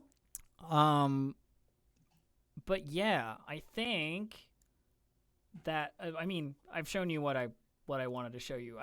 What else do we need? What else is on the docket? Because I think we've got to be transparent, we have about another half an hour, and then Aabria's got to roll. So yeah, I got zip, y'all. So we'll call it in about a half an hour. But I want to like go over what people want to talk about for the next like half hour ish. I want to open it up to chat a little bit and provide feedback. What do y'all care about? Ravnos, the FF version, seems clunkier than the West End Games version. I haven't actually played it as the GM yet. Hold on, do you have the hiccups? I do, yeah. Hold on, everyone. Can we just all enjoy this moment? Please don't. You are so adorable. What You're a big scary GM with little hiccups. What I will say is the Roll20 system makes it way easier to run because let me show you a cool thing. So as the GM, I have access to this dice pool area, and I can create the negative dice pool in the dice pool area, right? So like if the challenge is 2 purples, I can set 2 purples in the dice pool, and then any character, let's say Crino Valis, wants to shoot. We go to their combat section. I think I'm in their combat section. No, I'm in the item inventory combat section. And we roll for their C-Def blaster pistol. Boom. And they don't have to worry about... Wow, that was a good roll. Nice. They don't have to worry about setting the difficulty. I'm the only one who has to worry about setting the difficulty because that GM dice pool overrides all the other dice pools. Yes. Kind of. So, like, if I want to upgrade one of Crino's skills, I can set it in the GM dice pool, roll it, and you can see now there's one more yellow than there was before. Stuff like that. And so that's pretty cool in terms of, like, managing the large amount of dice that this game does kind of, like, throw every now and then, is that, like, I can just manage it on my end very easily in terms of setting challenges and so on. Yeah. So I don't know the West End Games version really, so I don't know how much clunkier or unclunkier it would be, honestly. Random page review the wiki. Okay. Hang on. Let me grab the Desperate Gamble wiki. Let's go. And take a look at a random page. All right, I'm bringing it over. Here we are. It doesn't fit the overlay quite as well as Roll20 does, but here we are, Desperate Gamble wiki. We have a wiki now, which is super cool. We're going to go NPC, and it's Npc Tags. Look, there's a whole bunch of art already in here from the art that was on the stuff on the Discord, and we're going to pick, I don't know, Use Jorlak, a.k.a. Blue Jorlak, a Rhodian. Plays in the Vaudevillians. Okay, I don't know who the Vaudevillians are. Let's go check out the Vaudevillians. They're a band. They're a band. Chadrafan keyboardist, Twilight saxophonist, Gozo vocalist, plus 2 holographic backup singers, Mon Calamari bassist, and a Rhodian percussionist. Look at that. And then the details of them are all, it's all good. Here's Panicata. Panicata, let's go. It's great. It's great. Look at this. We have our own wiki. It's fucking awesome. Chaotic Bastard, I love you for having this exist. This is phenomenal. I don't know what else I can review, so we'll just leave it for now. Does anybody else have anything they want to inquire about? Like specifically, I would love to talk about stuff hook wise or NPC wise for next session. You know what I mean? You're like, you mean tomorrow? Yeah, I do. Yeah, it's soon. Yeah. There's also a random page button. Oh man, I didn't even realize. Hang on, I'll go back to it. But like I said, what I really want to like touch on is that stuff. Stuff for tomorrow. You know, like anything that we can think of that might be like cool to touch on, or that I haven't thought of that you're like, what about this thing? Where's the random page button? I don't know.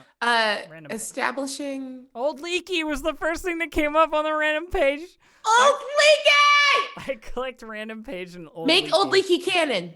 Old Leaky came up. I will make Old Leaky canon. Old Leaky is canon. Old Leaky is canon. Old okay, Leaky is that's canon. the most important thing we did today. Wow, the most? Not uploading the art, not like showing off cool stuff, none of that, just Old Leaky. Okay. Leaky. I see how it is. So my question is, as of the start of this, like tomorrow's campaign, how do the characters know each other? Like, what's PC interconnectivity like in advance of the first episode? From what I understand, Omni knows people who need repairs done or like stuff messed with, right? So Omni knows Mabel because of like droid connections and wanting to help out. Zyle has been hanging out at Madame Harani's, so Zyle knows Mabel through like probably of having a medical checkup or something like fairly recently. You know what I mean? Like that this whole like taking care of the people who live there sort of thing. And Kryno is a little unconnected at the moment, but Kryno is a gadgeteer bounty hunter. So they have the potential to connect with Omni through the like shared love of gadgets and stuff. Mm-hmm. You know, that kind of fun thing. Though I think it's going to be a matter of like unlocking that interaction, because it seemed like Kryno was not the kind of person to share their gear with a rando, if you know what I mean. Like they're not going to hand over their blaster pistol because that's their tool of the trade kind of thing. In terms of them actually like how they know each other directly, we didn't have a lot of time to go over it, so we'll probably go over it a little bit in session 1, like before we start playing. I'll be like, here's the setup. Where are you? How do you know the people around you? Kind of thing. And then like demand an answer, as it were. Yeah, so there's that. The connectivity is very loose at the moment. I'm hoping the first mission will pull them together a little bit. I haven't written a yellow text scroll. I realized that I don't have to prescribe to that trope, and I don't want to. You do not. And I don't want Good. to. I will provide a little box text opening for Vode in general. You know, Vode is in a period of upheaval. There's a lot of stuff happening, kind of, you know, stuff like that. Nice. But I don't want to like write a script necessarily. I want to try and keep my power loose and ready to improvise if necessary. Yeah. The Sacred Yellow Text. I wrote some fluff to the NPC connections. Ooh, wonderful. Nice. I like fluff. Yeah, I think that's where we're at. Like, Madame Harani is connected to all of the PCs in terms of like they all know her because her bar is where you hang out. Yeah. How long has everyone been on Vode? So Mabel has been there for years. Yeah.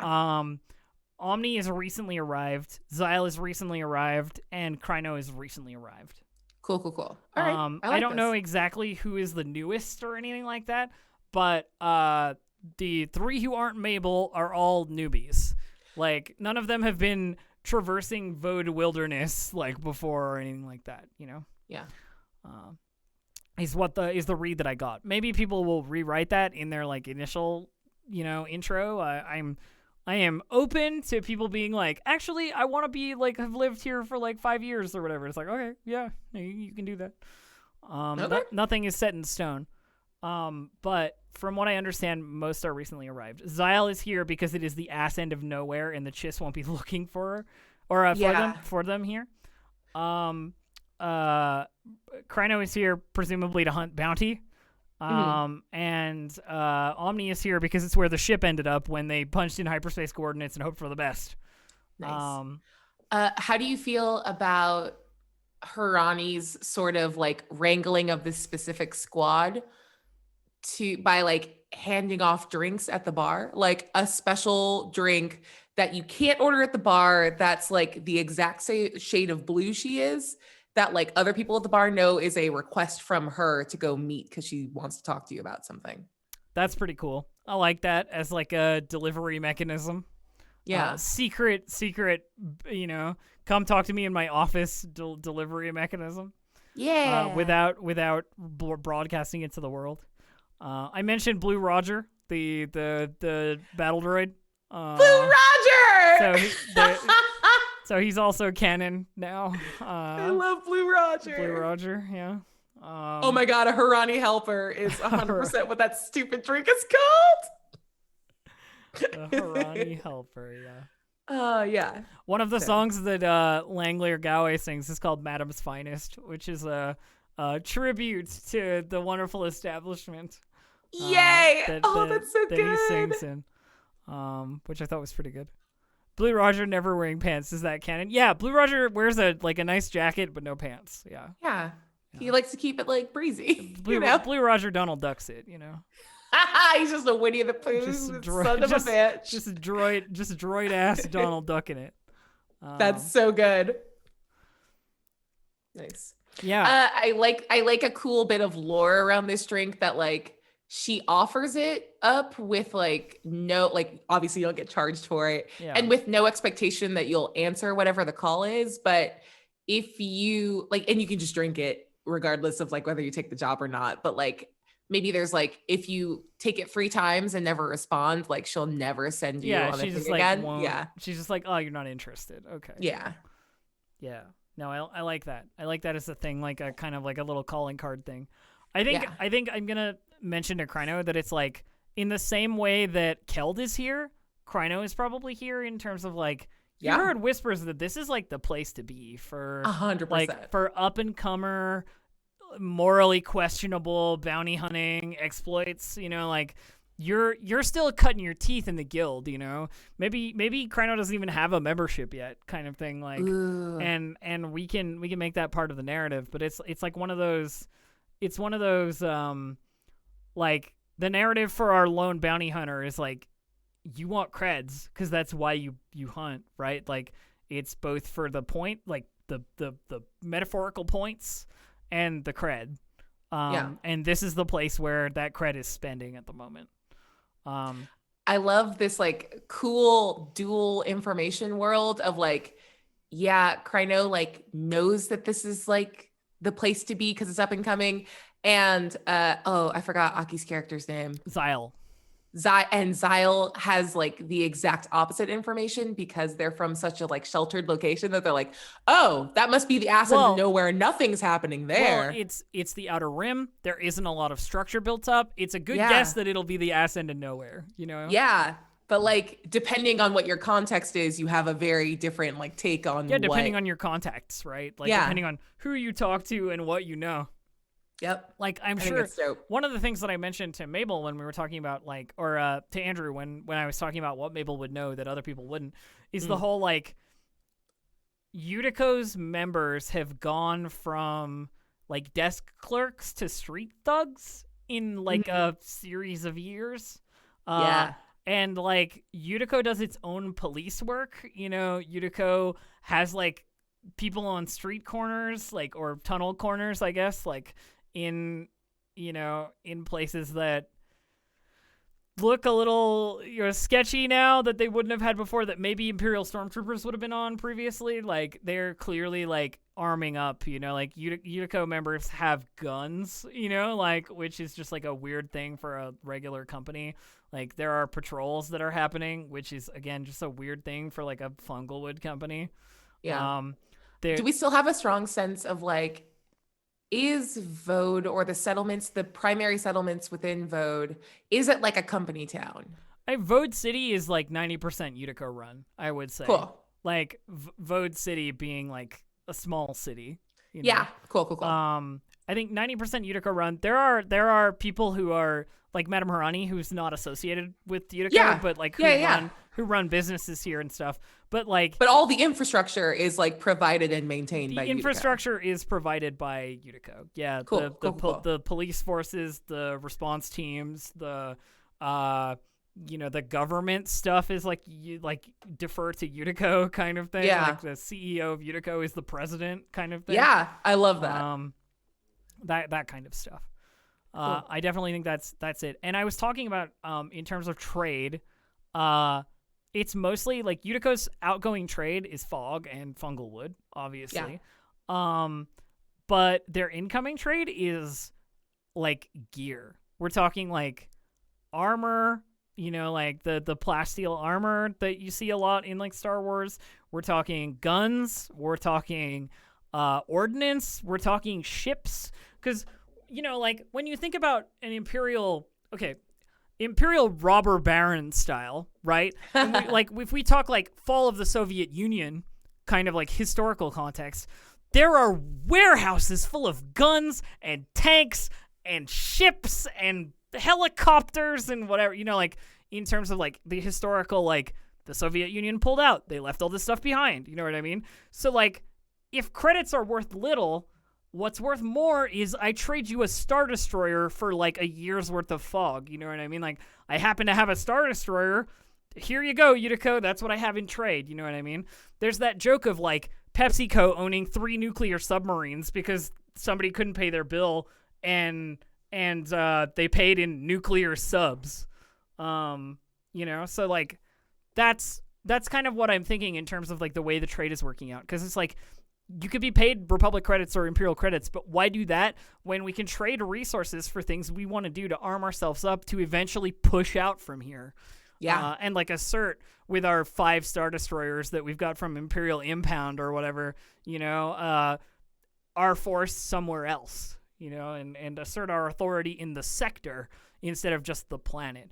And yeah, importing mercenaries, importing employees, you know what I mean? Importing like hired killers, exactly, like these kinds of things. Like, we'll give your gang, you know, a bunch of fog in trade for like 10 of your guys working for us now. You know, like that kind of stuff would be happening. I'm just trying to think of like how you would run a barter system in a collapsing government. You know what I mean? Yeah. And the Soviet Union stuff was a really good example of that. The country's government infrastructure has crumbled. They have drawn back from places they previously quote unquote owned. And there are bunkers and bases and resources just left there, you know? And if there's some Imperial officer who wants a bunch of fog and happens to have jurisdiction over a bunch of empty garrisons full of rifles, you know, like, there you go. That's a good trade for Utico. Hundo P. Oh, this is so good. Oh, it's so good. So I think some of the stuff is going to be like, you see stuff coming off of, you know, coming off of supply ships. The crates have Imperial insignias on them. You know, like just stuff like that, like basic details in the background, like while these things are happening aside from the players. Like, you go up to the button and you see the storage container for an ATST, like folded up, you know, in storage, like you give me my chicken walker elf, you give it to me now. Yeah, you know. I love chicken walkies. Like these kinds of things, like where you can kind of like mention in the background that there's clearly like something happening, you know, but unless the players like look engage at it, with it. Yeah. with it, I can just keep putting these details in the background of like, Utico is getting stronger. Yeah. Utico, oh, this is so exciting. Utico is trading their valuable resource for a bunch of military resources. I wonder what they're gonna do Interesting. next. Interesting. Looks like they're about to go public. Yeah, it's that whole thing, and nobody. They're about to IPO. Oh no! Nobody expects the Funglewood Company, you know. Yeah. Yeah. The deadliest monster on vote, an astromech droid with a chicken walker legs. Yeah. It was so cute. But yeah, I think that kind of like little detail and knowing how that is happening behind the scenes is interesting, and it's stuff that we can record stuff about to post, you know what I mean? Like, you know, we do a little like 3-minute voice log of like Zala and Jander like talking, and then like have the screen be like all black with like the little moving like voice line or whatever. Like, oh my god, yes, please. Like it's a comm call, and then post it on Twitter. You know what I mean? Okay, so we're doing that. Yeah, that kind of stuff. You know what I mean? Like, all the time, whenever you want. Oh my god. Just write a little script and then like read it together and post it on Twitter. I think that would be good. Like little secret background hype for the campaign. Yes. Yeah. I have a lot of big dreams about this campaign. I will tell you. This is happening. We're doing all of them. A lot of big dreams. I am literally like holding my own hands to keep me from like searching for voice modulators so I can have more of a boy voice. But I will. Okay. All right. No, I'm into it. And I'm hard committing. And now. what we'll do is we'll put a little bit of that like comlink static on it so that Oh my god. Like, that like, you know, that like hologram sound that the all the holograms in Star Wars have like a slightly weird voice. Yeah. Just put a little bit on there. Oh my god. Well, just a little stank on it. Oh, I don't know. I don't know how to do any of this, but I'll figure it out. We'll figure it out. Hell yeah. Like I said, I have big hype, and I'm very very invested. And I think that as a GM, that is the most important thing that you can be in a thing that you are making, you know? Yeah. And then I'm just going to go on a little tangent here, and you know this because you're a GM as well. But you should be you should be excited about the players. You should be excited about the world. You should be excited about the campaign, right? And like, because you're the one who's gonna put in the most work. Let's be real. The players are great, but they fucking do 1%. You know what I mean? Yep. Like, of the stuff that you do. And if you're not hype, you need to make something that makes you hype. And for the last like 6 weeks while we've been doing these GM streams, all I've been doing is going like, this is gonna be so cool. Yes. And it's sad that we don't have you as a player, Aabria, obviously. But no, it's fine. But we get you as co-GM, producer, like tactical NPC tactical NPC on the back end with me like doing secret shit. You know what I mean? It's kind of got a level of awesome that's slightly different than if you were also a player. You know 100%. Yeah. And like, oh man, I'm just so excited. Like, and just to piggyback off of everything you were saying, I think it's so important that like in these early streams before we've experienced like a minute of actual gameplay, like finding the things as GMs to like dig in on and be so gosh darn passionate about. Like I said this, okay, I'm sorry. I'm going to disappear at my own butt really quickly. No, go do it. To reference, I said this on Critter Hug while talking with Mercer and Mika. What's that? Critter Hug? Wow. I was on Critter Hug a couple days ago. But talking about like, I know as a famous DM, people. Blip. But talking about like finding the thing that you're passionate about because that's infectious for your players. Like we are searching for the things in these early like sessions that we're going to get hyped about to pass on to the players. And then the game changes once the game begins as GMs to get passionate about like the characters and their arcs. And then you start tailoring the world to the story that you're telling with your players. So like, I hope that the takeaway from this is like, get hyped about the universe, but understand that once the players hit the gameplay, like the focus isn't the preservation of this precious thing you built, but curving it all towards telling a good story with the people at your table and like having that like hype that was in the world building go into hype for character arcs and plot and story beats and like satisfying narrative conclusions. So it's all love. It just gets refocused in a new direction. If I may, one of the things that I read from that as like a GM and as like a person who has taken the GM seat in absence of another GM being around, kind of thing. Like I didn't ask for this. You know what I mean? Like kind of thing. Like I like being a player as well. I'm not a GM. Some people can only GM. I'm not one of those people. But I will say that like for this particularly, being in charge of it is important to me, but also that the early GM streams and stuff, building a theme is important, right? Like, and knowing what direction your players want to go when they start playing and being ready to discard those themes if they're not interested in them, right? If my theme is good versus evil and the players just go, "Now we want credits," you know what I mean? Then I can still play a good versus evil theme in the background, but I can't expect that the players give a shit about my Darth Vader versus Luke Skywalker, right? If that's not what they want to engage with. You have to pick things that will influence them. And all we can do as GMs to begin is say, this is what I think would be cool, you know? And then from there, use those cool things to like make the players also think they're cool. You know, like my hype should transfer to the players through being hype about stuff. Yeah. 1,000%. Yeah. Oh, Zed, I'm glad that we could be helpful in inspiring a dual GM campaign. I think two heads are better than one. You know what I mean? And while I think there is a certain like authorship to the single GM write your campaign style, and that there's like some coolness to that, like where you're the author, you know what I mean? I feel like all my best ideas come from talking with Aabria, come from talking with you guys in chat, you know what I mean? Like all my best ideas are actually somewhat your ideas and somewhat my ideas, you know, like it's always like, it always feels better, except when they're making puns and, you know, like just wasting all my time. That's fine too.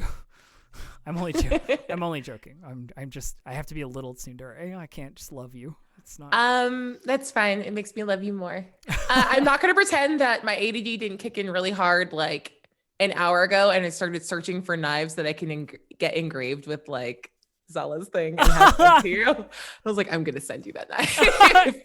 If you do, I will definitely take a picture of that and send it onto the internet. You know, I think it's got to be a sword, though. Sorry, Etsy's failing me right now. It's like you have 3 letters. I'm like, this is a sentence. That's not enough. Yeah, that's not enough for me, but I'll figure it out. Anyway, the other thing is, I'm sorry, I'm rambling about GM stuff now because we just have a little bit of time left, and I feel like, you know, it's nice to like get some of my GM thoughts out. Heck yeah. One of the really big things that I like about co-GMing is that it doesn't feel like I have to do everything, right? Yeah. As a regular old tabletop in person, I'm not like special. I'm not made for different shit than you are. You know what I mean? I find being the person who has to do everything quite overwhelming. You know what I mean? Like being the GM to a bunch of people who expect me to be a good GM, you know what I mean? It's like pretty daunting. And I think my players are very supportive and very awesome, but I want to provide them with a good experience. And I do that so much better in committee, you know what I mean, than I do. And committee with a slight dictatorship on top of it, you know what I mean? Where I go like, I want this one and this one, but not this one. And that one's okay, but I'm only stealing the name, you know what I mean? Or whatever. Like just really, really good. Just way easier, way less stressful. You know what I mean? And just like, I feed off of your creativity as much as you feed off of mine, chat. I will say, like, you guys come up with stuff and I go, I love it. Put it in there. You know what I mean? Or like that kind of stuff. And then it's just like the back and forth is like really motivating to me, which is why we came up with the Discord in general, like why that exists. Yeah. I know Aabria and I sort of agree on this point in terms of like the two of us GM hosting is always better than just the one of us. Like, yeah, 100%. My solo GM streams have been a lot shorter because it's hard to talk. It's hard to talk for 3 hours on your own. Fact. Man, I am. Oh God, elf creation vampire confirmed. Yes, I absorb the energy of your creativity and I use it to sustain my life force. Correct. I mean, that's mutual though, and like I don't know, I'm an extrovert, so that is super true for me too. And like I'm working on a bunch of projects I'm working on projects right now that like I don't have this to do, and it's a little bit heartbreaking. You know that when you can talk about things, I am. Oh my God, I will come screaming. So much of it's going to be like talk about there's like 2 people.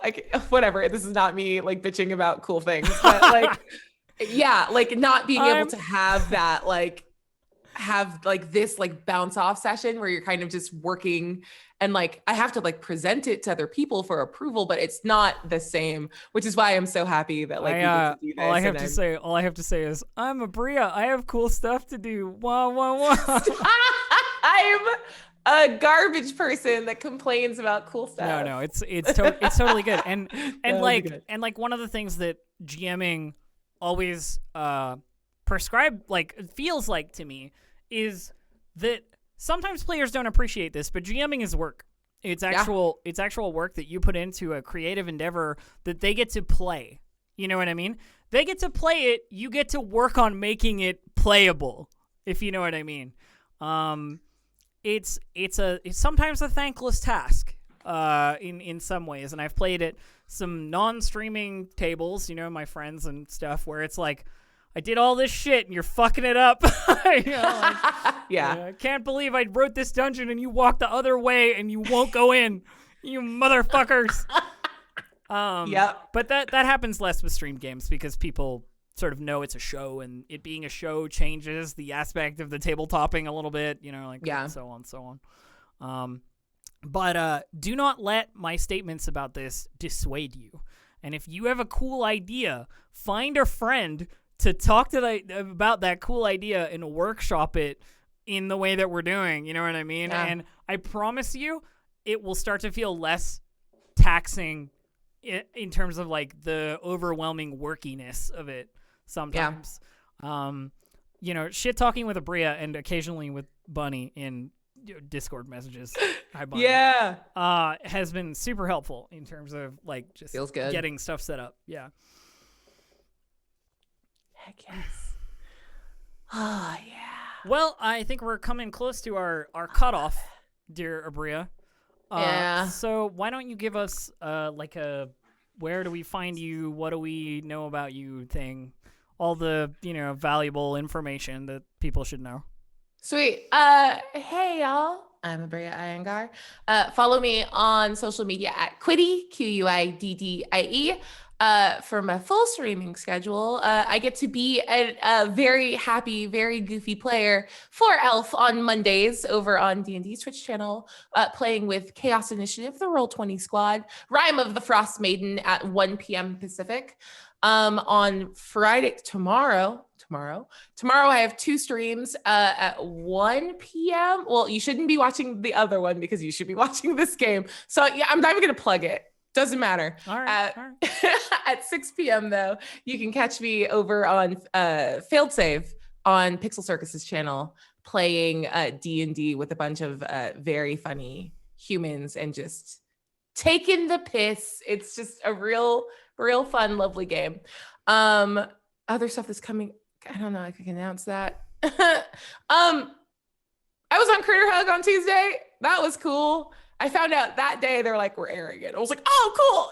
Yay. So go check that out on Critical Role's channel. They talked to me and the creators of Jiangxi. Oh, I probably said that super wrong and I'm sorry. Blood on the Banquet Floor, Banana Chan Games, Paula's Pixels, and Mustang's Art, the like creator of the combat wheelchair. And it's a real good time. And yeah, I think Storybenders, I got a podcast. I never update it. I don't have time. This is such a nightmare. I'm so sorry, Elf. This is the least professional. I listened to some of Storybenders. I've been waiting for the updates because I'm a big Avatar person. I'm really into it. Have you seen the announcement? I have seen. Oh my God. It's gonna be so much stuff. All right, what bender are you? Fire. That's right. That's Obviously. why we are. That's why we're sisters. Yes. Like, as much as it is kind of like a gross, like, trope, I can never sway away from evil empire bent on conquering the world / galaxy / whatever. I kind of just like, I'm like, yeah, let's do that, but like not make it terrible. Yes. I love it. Also, yes, Avatar TTRPG, Magpie Games is making one. Consider this the beginning of me and Elf's like campaign. Please put that game in our hands. We will play it. Magpie Games. Love it. Magpie Games. Give it to us. If you have like a pre-release copy, Aabria and I will run something for you specifically. I'm just saying. Give it. We'll do it. Give it. Yeah. Okay. We will. We totally will. I guess I should do mine. I'll do mine. Yeah, do you? Hi, everyone. I'm DistractedElf. You can find me at twitch.tv/DistractedElf or on Twitter at DistractedElf. At the moment, my personal streams have been a lot of League of Legends. Me and my partner, Siobhan, who is amazing and cool and awesome, have been doing a bunch of like duo queue ranked League of Legends streams to see if we can like get better at the game and climb a little bit, which is not TTRPG related at all, but kind of fun and awesome and something I get to do with my partner, which is great. Then I I run the Rime of the Frost Maiden on Mondays on D&D's channel at 1 p.m. Also for Roll20 with a bunch of cool people, including Aabria. And then tomorrow at 1 p.m., episode 1 of this show is... This is 1 p.m. PST, by the way. This show tomorrow, 1 p.m. here in this channel, okay? Be here and watch it. I'm not demanding, but I am, though. No, excuse me. Have you spent time here? Be there tomorrow. Are you kidding me? It's less than I will find It's you. less than 24 hours away. Budprint's giving me a minor heart attack by saying those words. But it's fine. It's cool. Those are my updates. The other thing that you should know, of course, is that we do all of this stuff on Roll20. If you do not have an account, tell me more about Roll20. I fucking will. I will keep cutting you off while you try to do it, but I wish you would tell me more. That's fine. There's a great amount of banter in cutting me off. So, Roll20.net. You should sign up. You can get an account for free. It's super great. It's super easy. And they have a bunch of cool stuff on their marketplace, including a bunch of like D&D stuff, Pathfinder stuff, just like a whole bunch of really cool modules and pre-written material if you're not a big creative GM like we are, but you want to run some cool stuff with your friends over a long distance. The benefits of Roll20 include not having to burn your dice when they don't roll 20s. And also... what other creative thing can I come up with on the fly that I haven't thought of beforehand? Not getting greasy finger marks all over your character sheet when you forget to wipe your hands after eating a chicken wing, just on your keyboard. So that's fine, you know. No grease marks on your entire character sheet. Roll20.net. Sign up. Not a single grease mark. COVID free. All right, I think that's it. I can't top that. So we'll go. We'll see you later, friends. Have a lovely rest of your day, and I will see you tomorrow for Live long and prosper. Yeah, that. Bye.